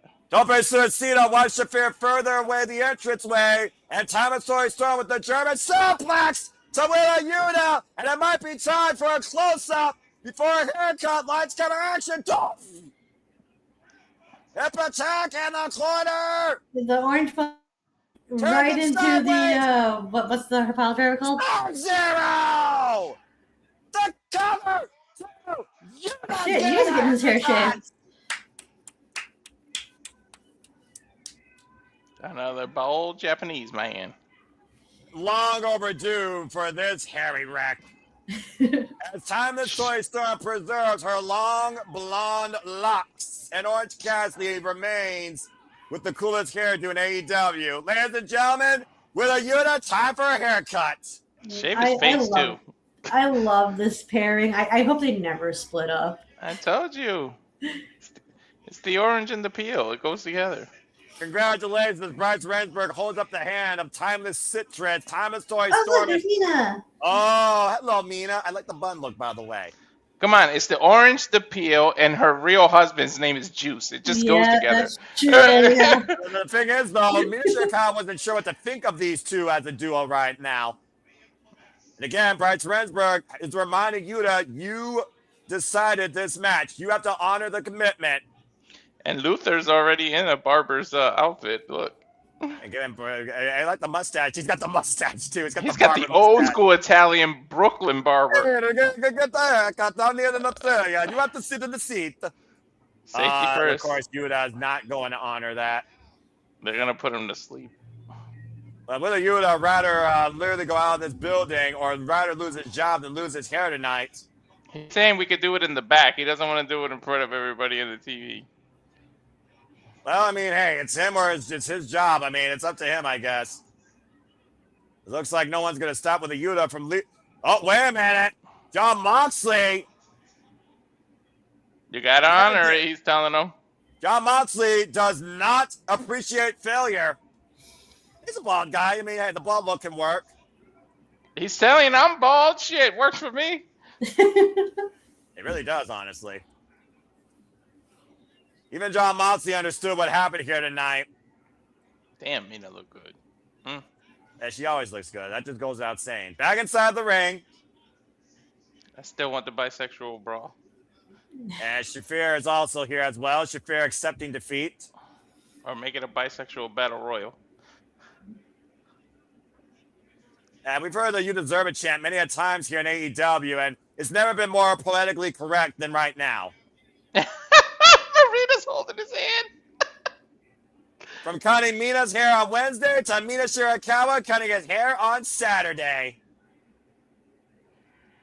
And Mina gets the first clip, and she is not being gentle. No, not at all. She's just like really getting in there. She wanted that revenge. Revenge is sweet. Hey, getting a haircut might revitalize your career. Look what Great Khan did what's his name in New Japan. I mean, that's true. John Moxley cut Great Khan's ponytail at one point, to your point. Yeah, it worked for Shota Umino. It worked for Minoru Suzuki. It could work for Yuta. Yeah, exactly. You know, just think of it as a new beginning. Exactly. And just stay still, buddy. As Orange Cassidy's got the clippers. Oh, my God. I hope there's a real barber on standby to help fix this dude's edge up. And we might have to take a commercial break here to clean up the hair from the ring, folks. Wow, look at that scalp. Orange is not doing that too bad of a job. Bro, he's got a 1 on that clipper. That's bald. He's got a 1 on it. As someone who just got a haircut at Lady Jane's Haircuts for Men this Friday and literally had a 1 everywhere and finger length on the top, I completely agree. And now Luther is going to finish the job. I just got a haircut too, new glasses, everything. I'm long overdue for a haircut. I gotta I'm gonna wait until the snow melts and gets warmer before I cut my hair really short because I'm Ash, done with this whole hair. well, Ash, in my opinion, you have the most lovely hair right now in the Super Studios Thank family. you. Hey man, And just right leave it now- all on the side and give him the Hulk Hogan look. Yuta finally getting a long overdue haircut. As he gets head shaved, we'll finish the rest of the job in the back. I guess that's enough public communication for tonight. Wow, he looks like a freaking black-haired gorilla. Poor guy. Freaking Tony's like smiling in the hair. Ew. Yep. Oh my god. Coming up next, TNT Championship ladder match. Kyle Fletcher and Mark Briscoe 7 for the TNT title. When we come back to AEW Grand Slam Australia. Fuck television. Tony is Tony's- such a nut bar. I love Tony's that man. dancing in the DNA. Yeah. That's accurate, actually. Well, let's be honest here. If anyone was overdue for a haircut in AEW, it was really Yuta. Mm-hmm. Shave his face too while you're at it. Well, I mean, at least Mina was gentle. Mina, always so gentle as she Yeah. always can be. Anyway, I thought after what they did to her on Wednesday, they were going to stab him. I'll let Mina cut my hair as long any excuse to touch me. Will you be sensible? Bloody hell. This is what I got to deal with, folks, on a regular basis. If you want to get more of this madness in your weekend night, then stay tuned for the Shadow Shenanigans, hosted by, God help me, 11 p.m. Eastern Standard Time tonight. We'll be covering AEW Grand Slam, TNA No Surrender, the title changes for Ciampa, and someone that should not have a title right now that I'm going to not name right now because I'm trying my best not to barf or freaking go on a tangent, if you know what I'm saying. Dig what I'm saying, man. And If so you much want to more. rent, you gotta PayPal. Look, if they want Superman tonight, it's going to cost a PayPal. As simple as that. And I have no problem chastising right now. Trust me, I don't. That being said, damn it, Walter, you freaking idiot. Well, with Yuta getting a now long overdue haircut, I'm very curious what he's going to look like the next time we see him on Dynamite or in action. And to your point, Ash, he might be as bald as John Moxley. Yeah, it's gonna be super weird and jarring to see. It's going to be jarring. Yeah, because I'm so used to seeing him with the long hair. Like seeing him without, be like, oh, well, oh. Hey man, knows? Claudio's bald, Moxley's bald, now Yuta. Yeah. I mean, you know, it just works right there. So, I mean, I don't again. know. Whew. All right, well, as we got a moment to breathe here, Ash, what do you plan on doing here in the near future on your channel, or have you have any foresight towards what you want to do? So I'm gonna get around to doing my New Year's Dash recap once I get around to watching it, and put that as a double feature with the Osaka show because there's still like a couple of matches because even though there's like the build up to Osaka, I've noticed there's some matches that build up to it that I would love to talk about, especially going on the junior tag team side of things. Right. And I got some stuff planned for WrestleMania that I was originally going to do this month, but I'm working on the script, and that's going to be reserved for March now. All right. Fair enough. And again, you just got to find the time and figure out what you want to do. Of course, we got the New Japan Cup coming up. And again, folks, we're going to New Japan Pro Wrestling. Stay tuned for our coverage of New Japan Pro Wrestling's The New Beginning here in Trenton, New Jersey and USA. The main event will be Andrade El Idolo versus Yoshisuji for the Global Heavyweight Championship. That and so much more to come because of Simple Lava Studios. We got, of course, Elimination Chamber coming up for the Fed. And, of course, next month, the AEW League officially kicks off with AEW Revolution. As we are back here at AEW Grand Slam Australia, looking back at the events that transpired with Kenny Omega and Swerve Strickland, where both men were in a heap at the end of a brawl, which means for the first time ever, these two will go one-on-one. The best bout machine versus the most dangerous man in AEW. Kenny Omega versus Swerve Strickland with an outside outlook on the AEW Men's World Championship.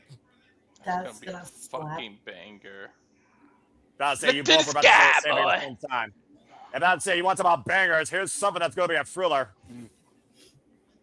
Let's go ahead now and move on. It's time for our TNT Championship ladder match, our semi-main event. Here's the former champ, Mark Briscoe. Let's see if he gets the hero welcome, Kyle, that is. Yeah, that's a good point. And as far as Megan Bayne, she is a first ballot future AEW Women's World Champion. Oh, absolutely, yeah. I would love to see that honor. Kenny needs an world title, in my opinion. The biggest name of the last 25 years to never compete in WWE. That's accurate. Mm-hmm. I mean, especially because we don't know how much time Omega has left. Yeah, very true. As again, he wants to get one last chance to prove to himself, can he still be champion? In the meantime, Mark Briscoe will become a 2-time TNT champion. And of course, this is Kyle Fletcher, Mark Briscoe 7th. The record stands 3-3. And this will be the third match over the TNT title alone. Let's hear the pop. Let's find out if the Proto Star gets that hero's welcome.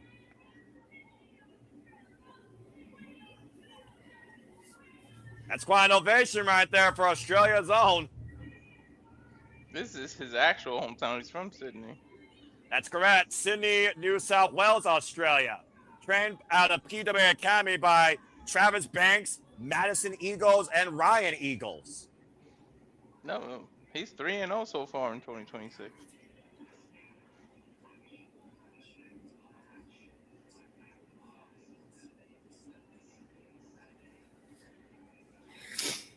As you see right here in this exclusive, Kyle Fletcher asked Kazuchika Okada to not get involved in the match tonight. Why would he? Proto Okadas. Both men are now champions. Mm-hmm. That's a cool name, Proto Okada. And of course, Kyle Fletcher did it all on his own ass this past Wednesday on Dynamite against Tommaso Ciampa. So Kyle Fletcher definitely earned this second chance, but he wants a whole new beginning with Mark Briscoe no longer part of the story. The only way, folks, the title can change hands here tonight is if a person climbs the ladder and seizes it high above the ring. There are no countouts, there's no disqualifications, and there has to be a winner. Mm-hmm. This man might walk out of London to champ. I'm telling you, this is Kyle's year, man. From Continental Classic 2024 to the Ring of Honor World Title to the Owen Hart Foundation Tournament to a no disqualification match to a standard match for the AEW TNT Championship. This is the final chapter in their long-running story that dates all the way back to 2024 summer. Yeah, and whoever comes out as champion, they have Tommaso Ciampa to worry about. Yeah, someone tells me Ciampa is not going to be too far away from getting back Sylvie at his moment. Mm-hmm. After Kyle gets Briscoe in the rear view, I honestly think he also needs to leave the family behind, and the rest will be history for this year for him. Yeah. Do you think Fletcher turns babyface? I think so. I think someone from the Doncast family will go babyface before the end of the year and also leave it. And both these men immediately kicking things off, as they usually do, training bombs. Oh, man. And they're freaking redneck karate. I think him and Takeshita will both leave the family by the end of 2026. Well, they are the inaugural members of the family. Kyle Fletcher sent to the outside. And of course, in a ladder match, there really is no strategy. Just reckless abandonment and innovation to seize the championship. The only plan in the ladder match is to climb and pull. Yeah, it seems easy, right? Oh. Yeah, that's the game plan, is dismantle your opponent, so make sure that he don't climb the ladder, so that way you have the opportunity to do so. And as Easier you know, said than done. And as you know, Ashton Walter, the ladder is not just the tool of victory, it's also a violent weapon of destruction that's completely legal. Having a half suplex on the floor there by the Protostar.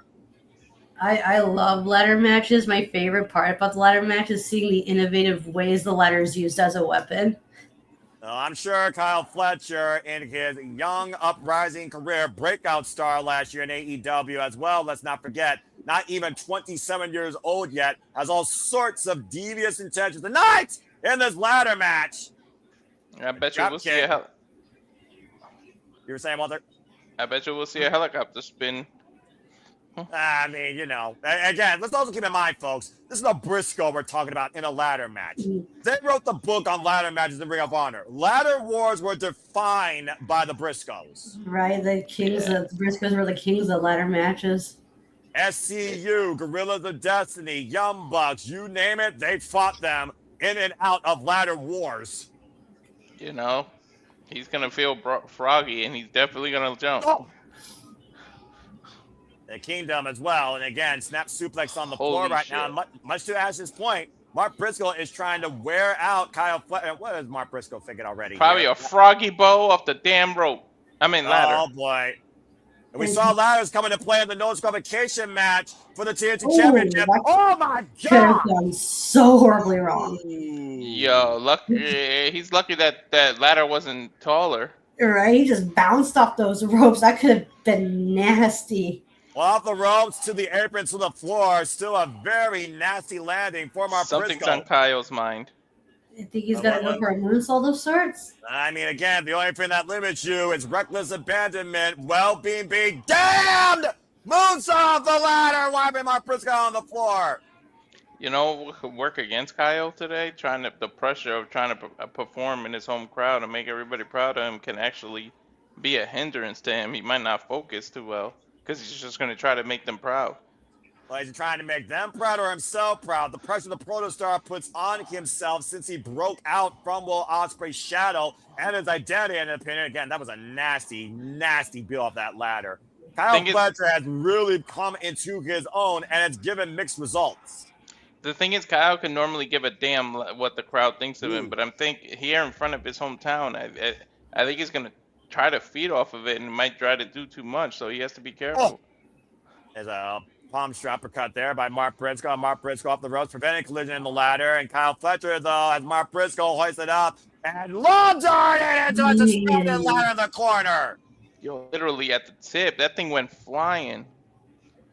Yeah, he was just about to like pop an eye out with that. Bullseye with Mark Briscoe's head. Yep, if this was darts, that was definitely a damn bullseye. And now Kyle Fletcher taking in his hometown, much to Walter's point right now. Very pleased with his work so far. First 72 Fisher one-on-one, folks. Again, look at the replay here real quick, though. And watch the way Mark Briscoe's head collides into the top of that ladder. I think when they cut back to him, he's going to be bleeding much. Yeah, I'm about to say, what happens when skin meets steel? There you go. And Mark Briscoe, no stranger to shedding red. But we've also seen Mark Briscoe. Briscoe could be even at its most dangerous when they see their own blood. I knew it. That's why they went to the replay and cut away from everything. Now Kyle Fletcher making the first descent. Mark Briscoe, though, hot pursuit. Again, you also figure about you can't see very well as that blood continues to splatter in your eyes and burn your vision. And just think about this, Noah, the higher you are, when you're bleeding, the higher you are on the ladder, you got a better chance of passing out or not getting the right amount of oxygen because you're high up in the air. And nasty Russian leg sweep off the ladder as this cacophony of construction continues in Restaurant Quiet Picture-in-Picture. Fuck television.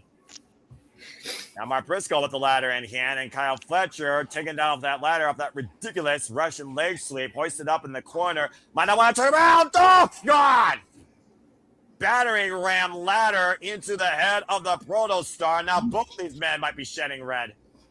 I think he got his revenge on there. He lawn darted the ladder instead of Kyle. Well, much to your point, Walter and Ash, when these two last faced each one-on-one, it was for the AEW TNT Championship. It was a no disqualification match, and Mark Briscoe beat Kyle Fletcher. Oh, Jesus. Yes, he is carved open. With a froggy blow off the top of the ladder through a damn table covered in tacks. So we know how dangerous these two men are willing to go, especially against each other. They've shared close to an hour and a half of in-ring time alone against one another. That's ridiculous. Freaking 19 minutes in the freaking Continental Classic. Freaking 13 minutes over the Ring of Our World Championship. In a mutual bout on Collision, 15 minutes. 25 minutes over the Wrestle Dream. And freaking 25 minutes in their last bout at Full Gear. That's right. I forgot. They were like 5 seconds away from the time limit running out on the Continental Classic. 16 seconds, actually. Yeah. To your point. And right now, Mark Briscoe, trying to set up the ladders around ringside here. Again, to Ash's point, the only thing that limits you here is the innovation of your ridiculous imagination. Bro, we're getting this for free. This is like pay-per-view quality. This collision today. That's what AEW does on a regular basis, though. And the show is called Grand Slam for a reason, bruv. Now a ladder bridge. Oh, Lord. Oh, shit. I shudder to think what's in his brain. I shudder to think whose body goes for that ladder bridge. Rising knee strike and a big headbutt by Mark Briscoe. Mark Briscoe given time to recover. And Kyle Fletcher driven face first into that ladder bridge off that Irish whip. That's like a semi truck going through a low bridge, man. And unfortunately, Kyle didn't duck. And Mark Briscoe again teeing off against that open wound. Mark Briscoe, of course, former Ring of Honor World Champion. And, of course, 13-time Ring of Honor World Tag Team Champion. I'm almost afraid of what these two can do to each other.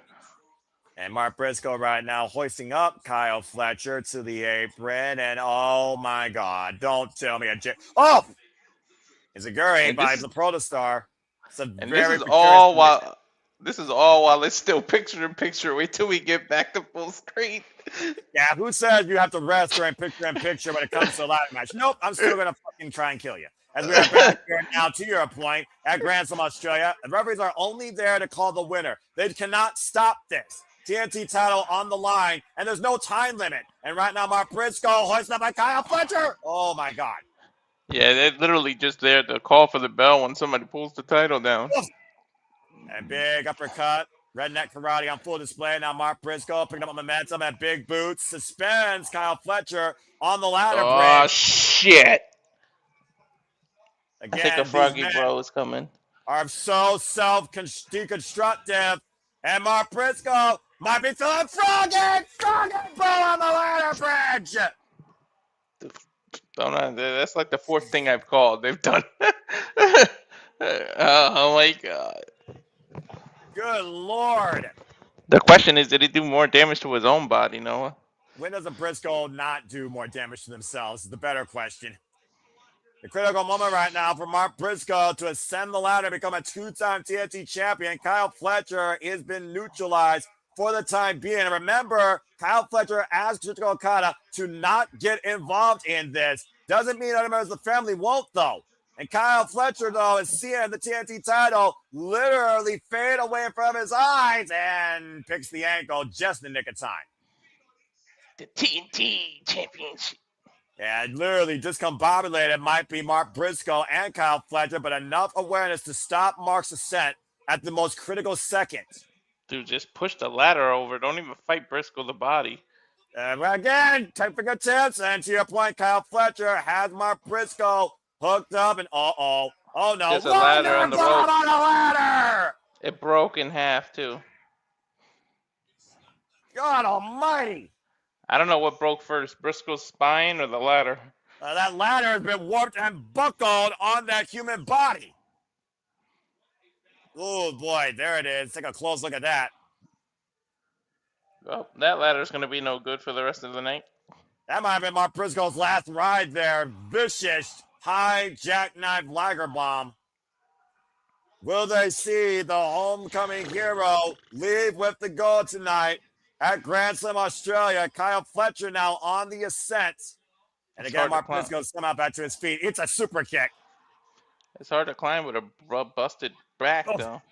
Busted back, busted leg, screwed up ankle. It really comes down to what these men are willing to endure to seize the title.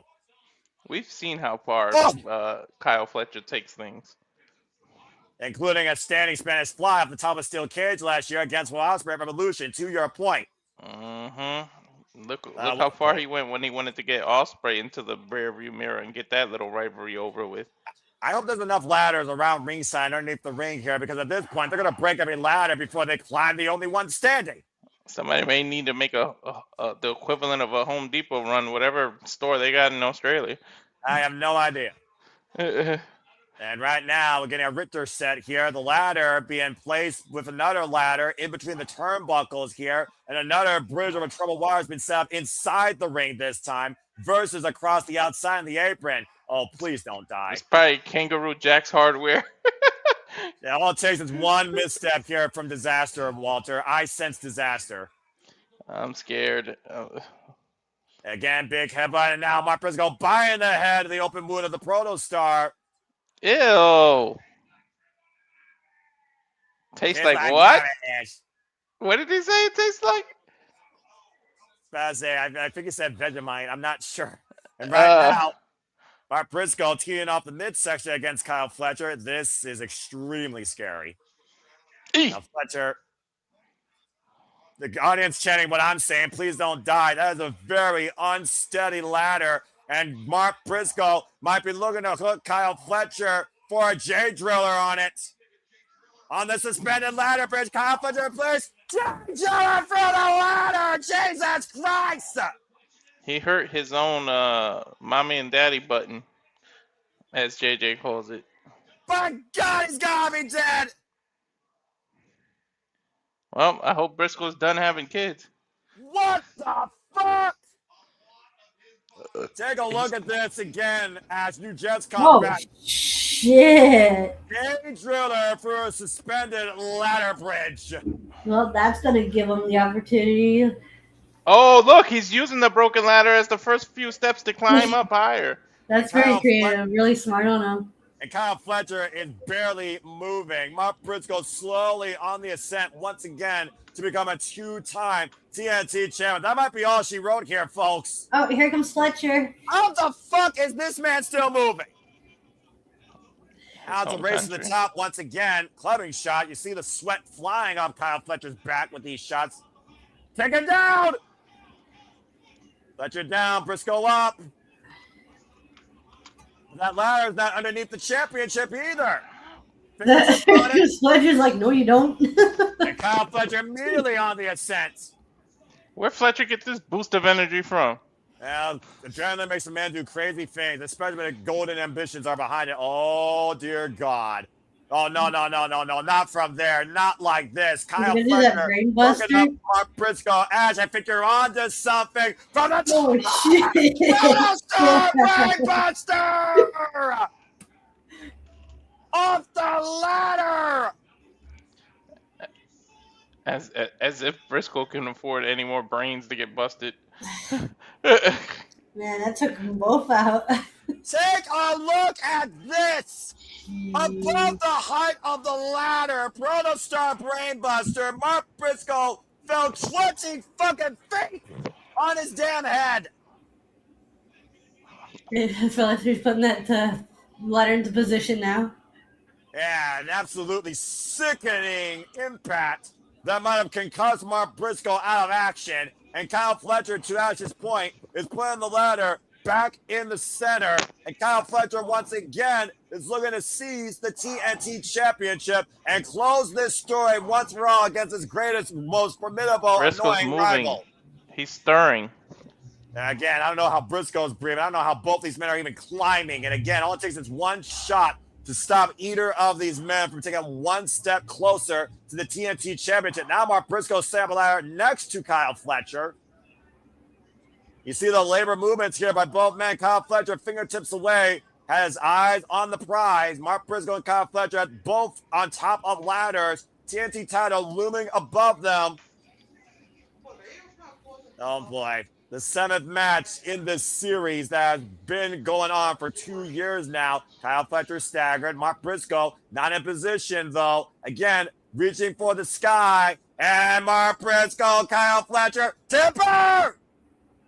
And Mark Briscoe stun gun on the top row. Kyle Fletcher remains perched at the top of the ladder. Mark Briscoe down. Kyle Fletcher's up. Kyle Fletcher with the title in hand. Just a few more runs away. Oh, he's got this block. He did it! Kyle Fletcher is still the TNT champion! Good Lord. That was fucking gnarly. Ash, Kyle Fletcher sure as hell earned that one. Oh, absolutely. He wanted a hero's welcome. He not only got a hero's welcome, he got a home team victory tonight in Sydney, Australia. You're right. And plus, he's the only Don Callis family member with a win. Kyle Fletcher defeats Mark Briscoe for the final time in their epic saga. 4-3 and still TNT champion. As the Don Callis family continues moving forward with the Protostar looking to prove that he is the greatest TNT champion of all time, adding this match to that portfolio. But a commendable, reckless effort by both here tonight, Ash, as the ladders tell the story sprawled around the ring and ringside. Those ladders are unforgiving. The moves they did to each other was unforgiving. Yeah, this whole match was just unforgiving. Congrats to Fletcher for retaining. And Mark Briscoe, that's a hell of a fight, man. You manned up, but you didn't reach high enough. Congratulations to the Protostar, still TNT champion. What a night it's been here at Grand Slam Australia, Ash, and it has been a hell of a ride to see who has risen to the occasion tonight. And Australia's own, when it was the most critical, did the unthinkable. I'm looking forward to see what's next for Fletcher as he's TNT champion. No kidding. What a match, as Darren G echoes our sentiments. Well, folks, as we get ready for our main event, just to recap, Konosuke and Cassidy and John Moxley went to a 20-minute time limit draw. John Moxley is still the AEW Continental champion, but he got laid out by the Alpha post-match via power drive knee and a raging fire. So clearly the rage for Konosuke and Moxley is far from over. I look forward to the next time these two have a one-on-one encounter. We saw the Bears of Wrath were able to hold on to the gold against Team Megabad, and Lena Cross has arrived in AEW, wiping out the champions afterwards. Hangman and Page was able to outsmart Andrade El Idolo to the low blow, hit a buckshot later, and is now moving forward to AEW Revolution. Willow Yuta finally got a long overdue haircut after being pinned by timeless Toni Storm. And we just saw Kyle Fletcher continue his legacy as a two-time TNT champion, surviving that ladder match against Mark Briscoe. But now it all comes down to this. It's man at time at Grand Slam Sydney for the AEW World Championship. And here comes Brody King. Brody King's first ever chance, Ash, at the AEW World Championship. Oh, wow. Former Trios champion, former AEW Tag Team champion, but has never had a chance for the AEW World Championship. Of course, earning this opportunity, pinning MJF in Las Vegas in that Eliminator match. MJF looking to make a statement, though, before heading to Revolution against a very familiar foe. Has Brody King ever won a singles title? No. This is his solo one and only opportunity right now. Interesting. For the world title, yes, he has had previous chances for the AEW International Championship, but he's never won singles going AEW. Meanwhile, here comes, he's better and you know it, Maxwell Jacob Freeman holding the Triple B, two-time AEW champion who's already defended that title in and out of AEW successfully. And this heat with Brody King really picked up after MJF tried to embarrass and unmask Bandito after a commendable effort. Our main event is up next, folks. MJF, is he going to Revolution to take on the Cowboy, or does Brody King give us an upset? Main event after this commercial break. Fuck television. It's one of those things also, though, where MJF has already defended this in independently limitless wrestling, where, of course, Busted and the Brain were signed to All Elite Wrestling. And ever since MJF is holding on to this goal for the second time, he's got a huge hit list of challengers in his sights. But after being embarrassed by Brody King, Currency, and Hangman Page, tonight he's not looking past Brody King, but he's looking to make him his bitch. Mm-hmm. Now, yeah, MJF has MJF is not only is he proving that he's like a fighting champion, taking that title everywhere, but he's got like a who's who of opponents lined up for him if he does retain tonight. Yeah, and it's one of those things also where we now know, Ash, if he defends the AEW Championship successfully here, his Triple B, he has Hangman and Page waiting for again next month at Revolution. And those two had a match at Revolution last year. Did he have another match at Revolution? Prior to that, no. But at Revolution, MJF did overcome Bryan Danielson in 6-minute Iron Survivor Iron Man match in sudden death to hold on during his first run as the AEW World Champion. So Revolution has had mixed fortune for MJF. When it came to the gold, that's where he's been successful. And Hangman Adam Page has quite the record at Revolution as well, right? Texas Death Match against John Moxley. Victory successful. Former Trios champion. Lost, of course, to the House of Black at Revolution. And, of course, last year at Revolution, beat MJF on his road back to the gold before entering the Owen. My God, I hate this hill that I gotta walk up in my house. Dude, it's literally like half a mile to the driveway. Hey, welcome back. You're in time as we're talking about the main event here. So why don't you go ahead and share your 2 cents on this match? Oh, Brody MJF is gonna have to survive, not just win, because Brody King is a man on a mission. Although I think MJF is gonna win and retain. I think he might run the gauntlet between all these people that are gonna end. I know they're doing this tournament that Hangman just won, but I think eventually he's gonna end up defending the title against every single participant that was involved in that. Yeah. So I think MJF is gonna win. Of course, we talked about the people again that are out of the tournament, out of championship contention for now, including one Swerve Strickland, who has yet to face MJF here in AEW ever in a one-on-one match. Kenny Omega, former longest reigning AEW World Champion. MJF overcame Kenny Omega during his first run to surpass Kenny Omega's run, 406 days. MJF, of course, holds the record. And much to what you talk about also, Darby Allin is also trying to get to the top of AEW, but he's got to deal with a madman right now that's not a Death Rider before he can get there. And, of course, his first defense so far was against Bandito successfully. Of course, the running brother and still reigning and defending our world champion. Of course, one half of Brodito when Brody King and Bandito had the gold. Let's go down to our kitty for our main event introductions. Man, time flies in AEW, man. When they put on good-ass wrestling, man, you don't pay attention to the time. And shit flies by. When you don't have wrestling that's a bathroom break, time is not a factor because your passion carries you forward. Mm-hmm. Big match feel.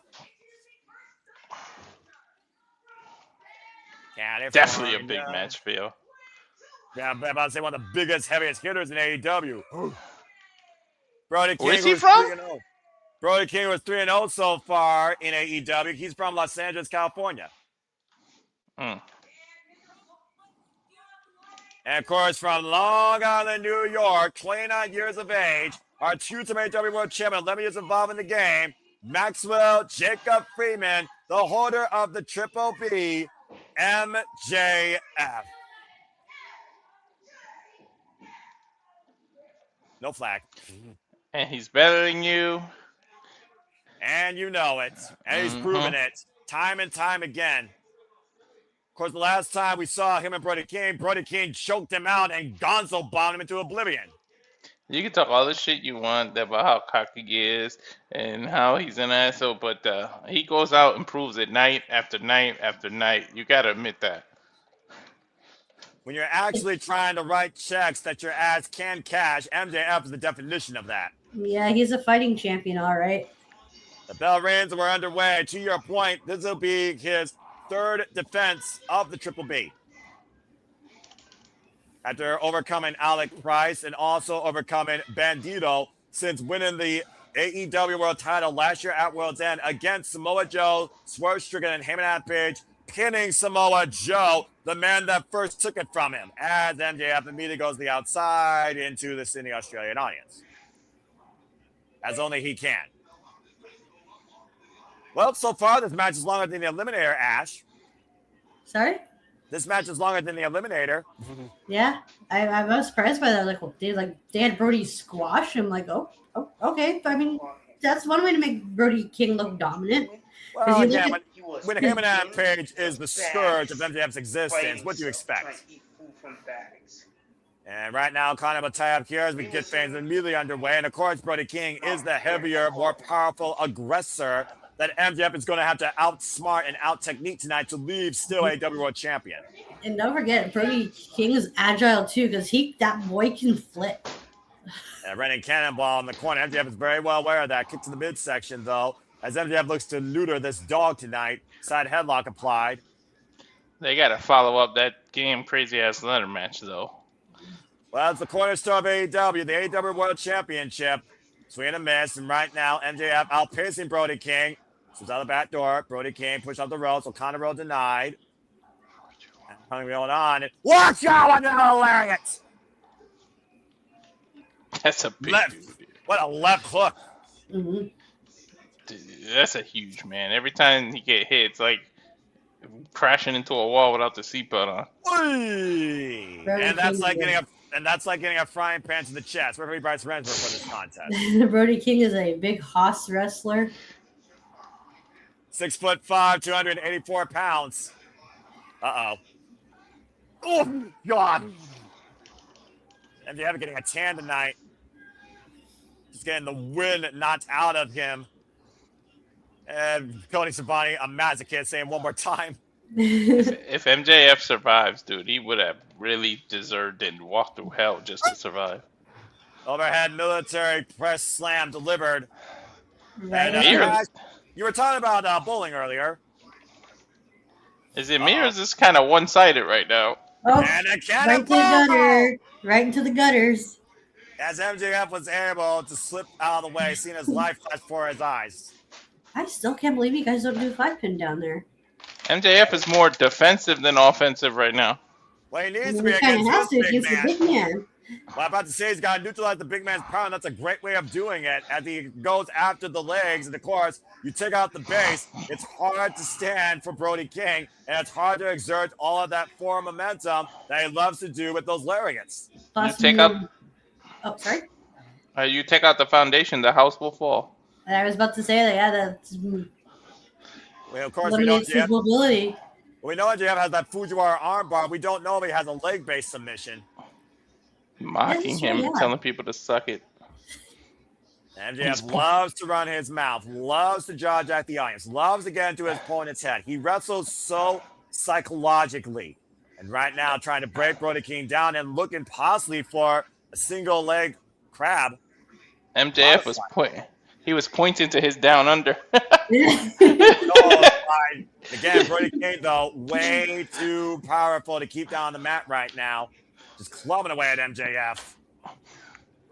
Brody trying to fight through the pin right now. And am I trying to hoist MJF up? MJF able to escape. On chop block. Yeah, man. Say what you want. He's had smart strategy trying to go after the tree trunk. Oh, wait a minute. Oh, he's using the kangaroo kick. No. He ain't gonna do that shit. He's teasing the crowd. There's no way that's going to hit tonight in Sydney. Back to his fin on Jeff. Kangaroo drop kick and a kickbox. Shit. Oh my gosh. This guy is as narcissistic as they come. And that is undisputed. He's got reason to be, though, if you think about it. I know, but it doesn't make it any less annoying or intolerable.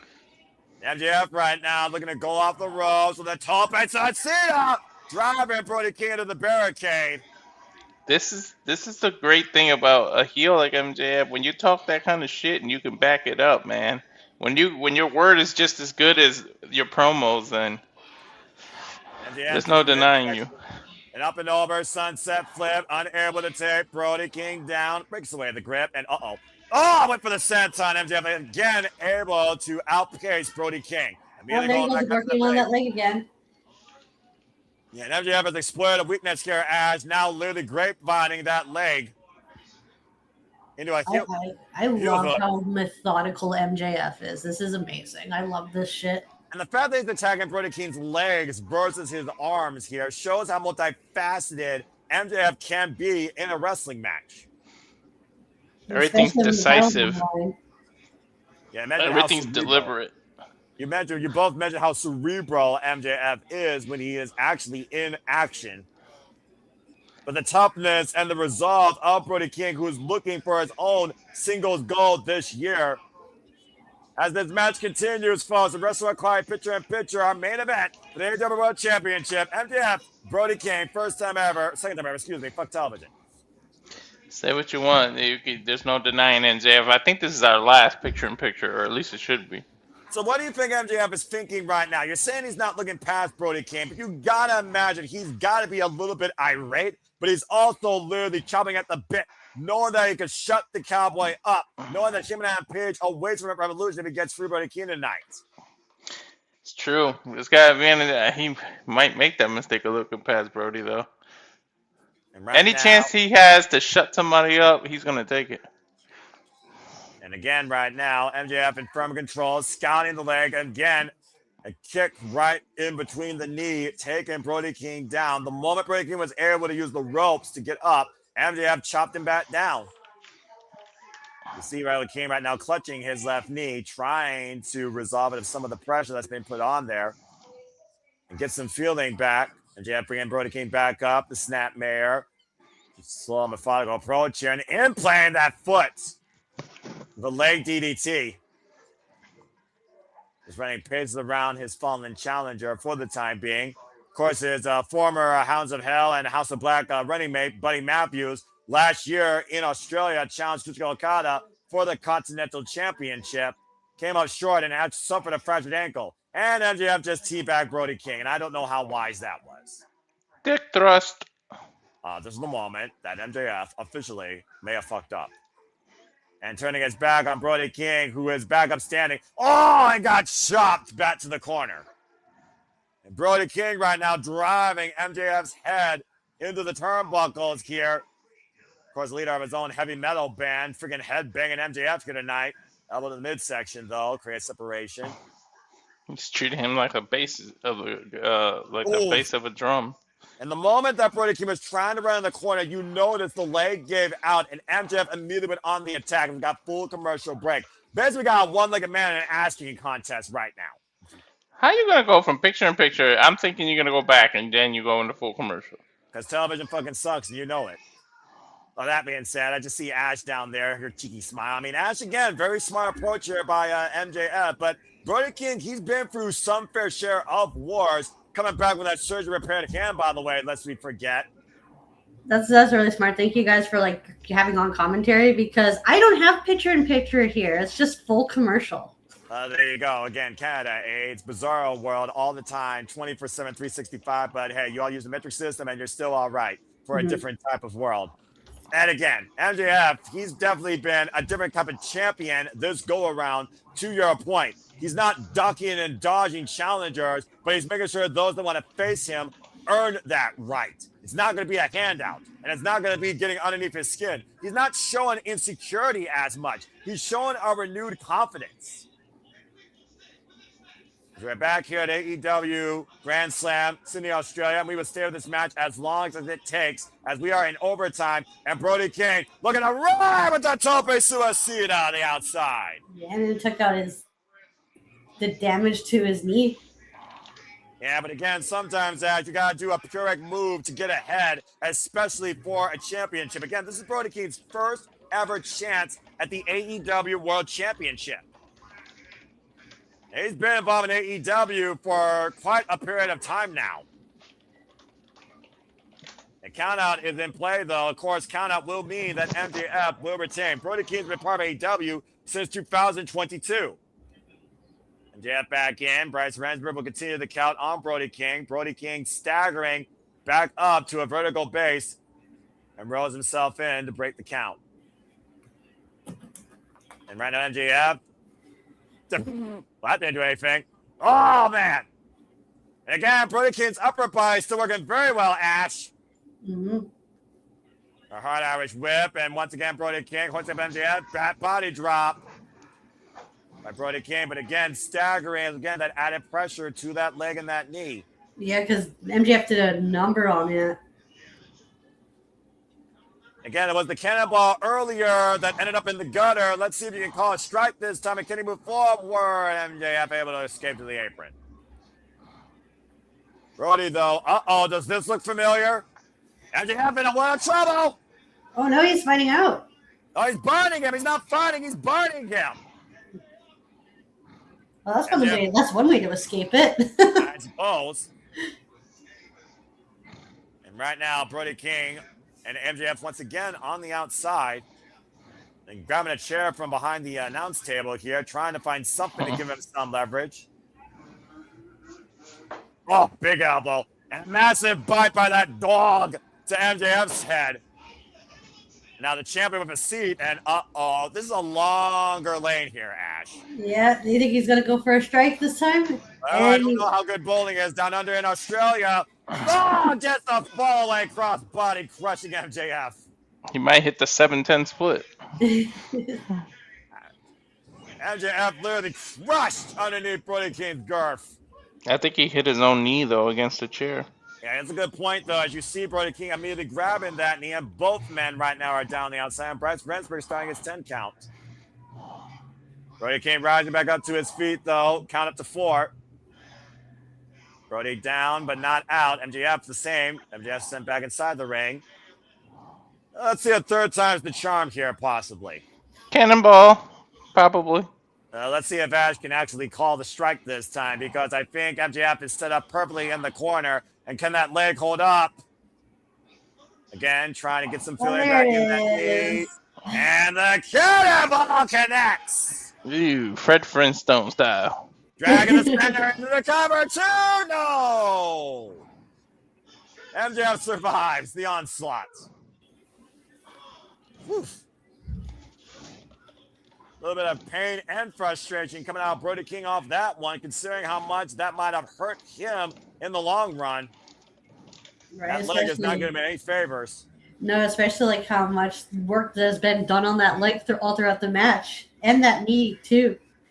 And MJF, though, again, down and out on the mat. Still very dangerous here. Brody King cannot let up here. He's in the driver's seat. Might be looking for that Gonzo bomb. And MJF to skip again. Rear naked choke apply. And sleeper of his own, and literally jumping and grapevine the body. And Brody King falls down to the canvas now. This is the way he beat Bandito. Let's forget, via referee stoppage. The sleeper fully in play here. That forearm deep underneath Brody King. Brody King might be out here. The arm goes down once. The arm drops down twice.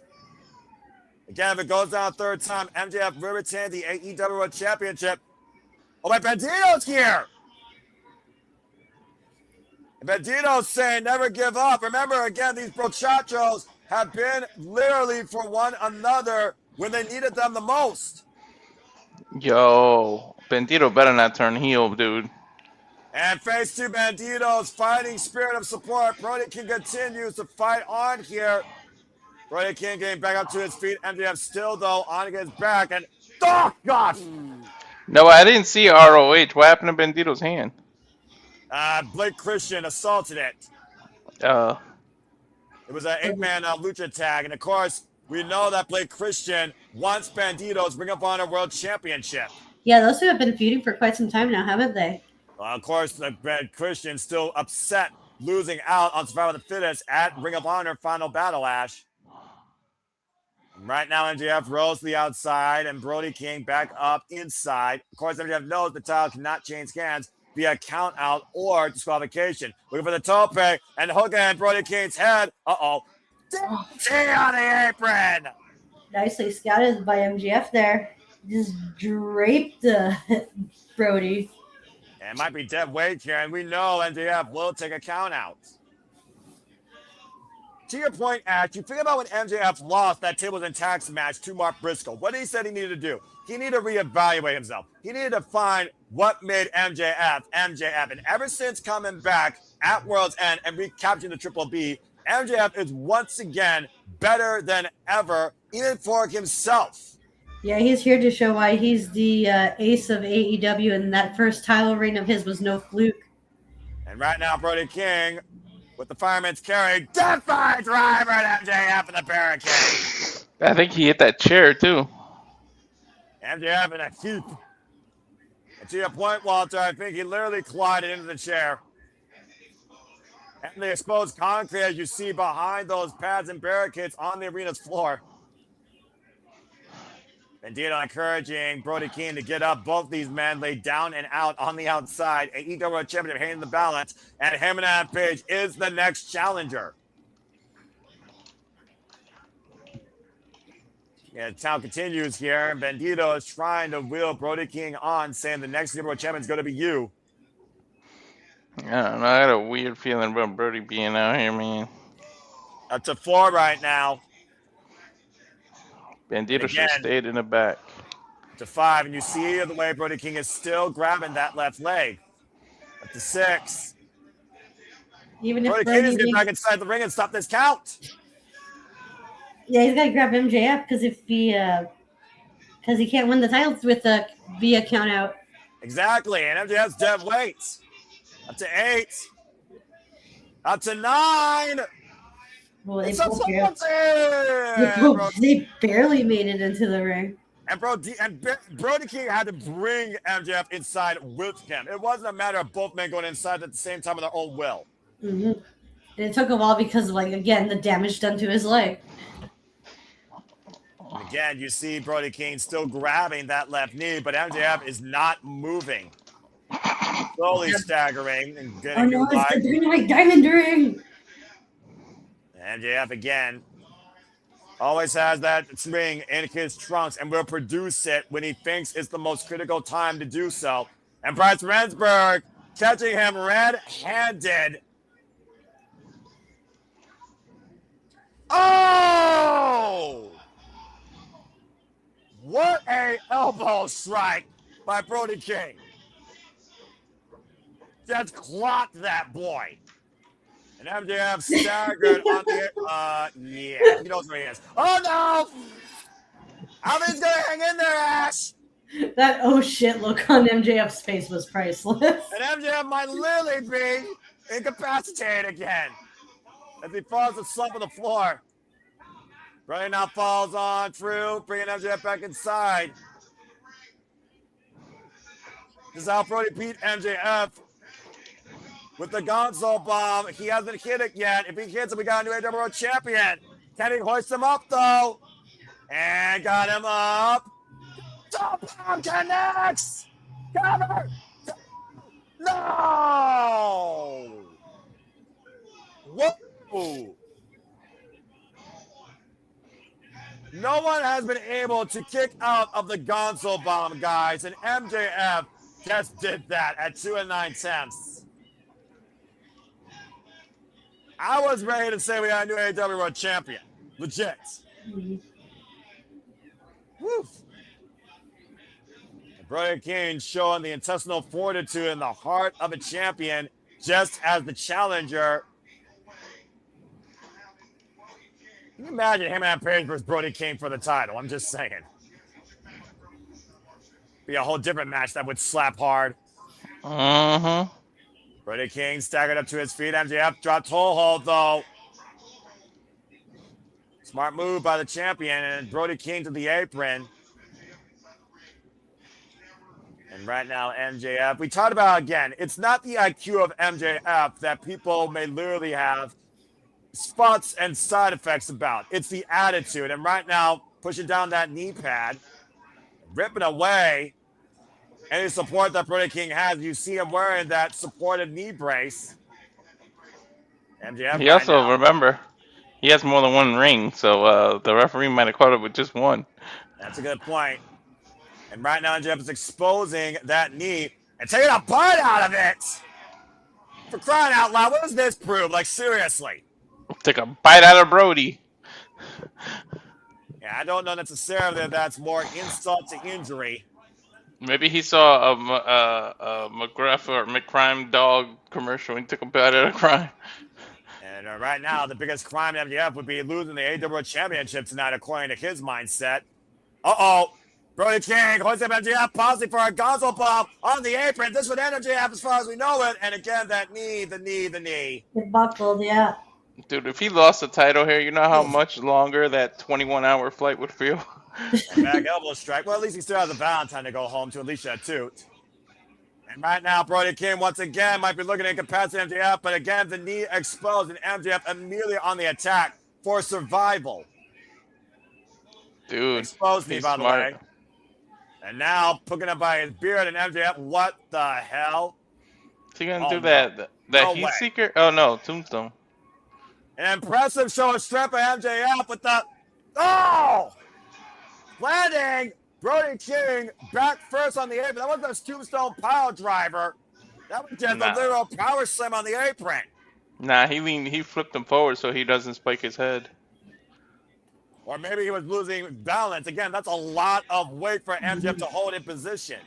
It's a big height difference, too. MJF once again in control, bringing Brody King in position. Uh-oh. Looking for the Heat Seeker. And covers, lateral press. MJF retains the AEW World Championship. Off a heat seeker. Woo.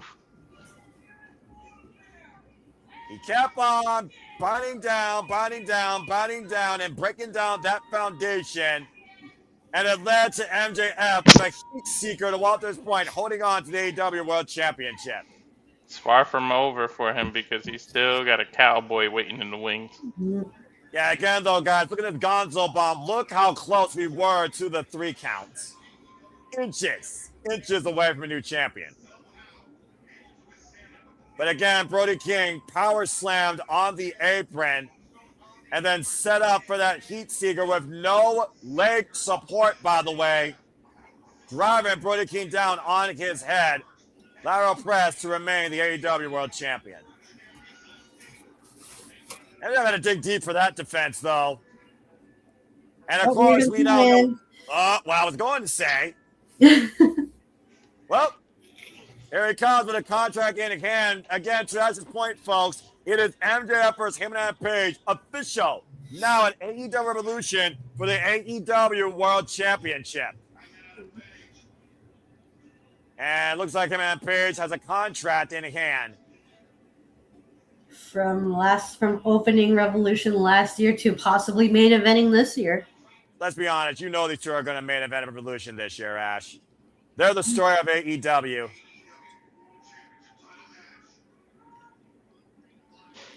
Live from Los Angeles, California, in the Staples Center, Hangman Page challenged Maxwell Jacob Friedman for the AEW World Championship. Whoa, went for a punk out. Hangman gripping that pin and tossing it down to MJF. Again, he doesn't have to hit him tonight. He gets to hit him next month in March in the City of Angels, where all sins will break loose that night. There it is, Ash. There it is, Walter. It is official. Sunday, March 15th. Hangman Page will become a 3-time AEW World Champion at Revolution. And of course, this Wednesday in Sacramento, California, Kenny Omega and Swerve Strickland might very well be in the sights. We will also see the TV debut of the Brawling Birds, Alex Windsor and Jamie Hayter, as MJF and Hangman Page will go face to face before their imminent championship encounter. From Grand Slam, Australia, for the Rage of Wrestling, Walter Cruz, and for our baddie Canadian friend Ash, as we go off the air, we thank you all for tuning in. We're going to take a brief hiatus before the madness continues to ensue on the Saturday Shenanigans. Hope you all enjoyed our coverage tonight for AEW Grand Slam. This is where the best wrestle. This is a road to revolution. And until next time, make a positive impact in life. Have a good night. And thank you for tuning in once again to another edition of AEW Grand Slam from down under in Australia tonight. Thanks for tuning in. Walter, cut the fucking feed. It's a hell of a show. Oof. Good freaking Lord Almighty.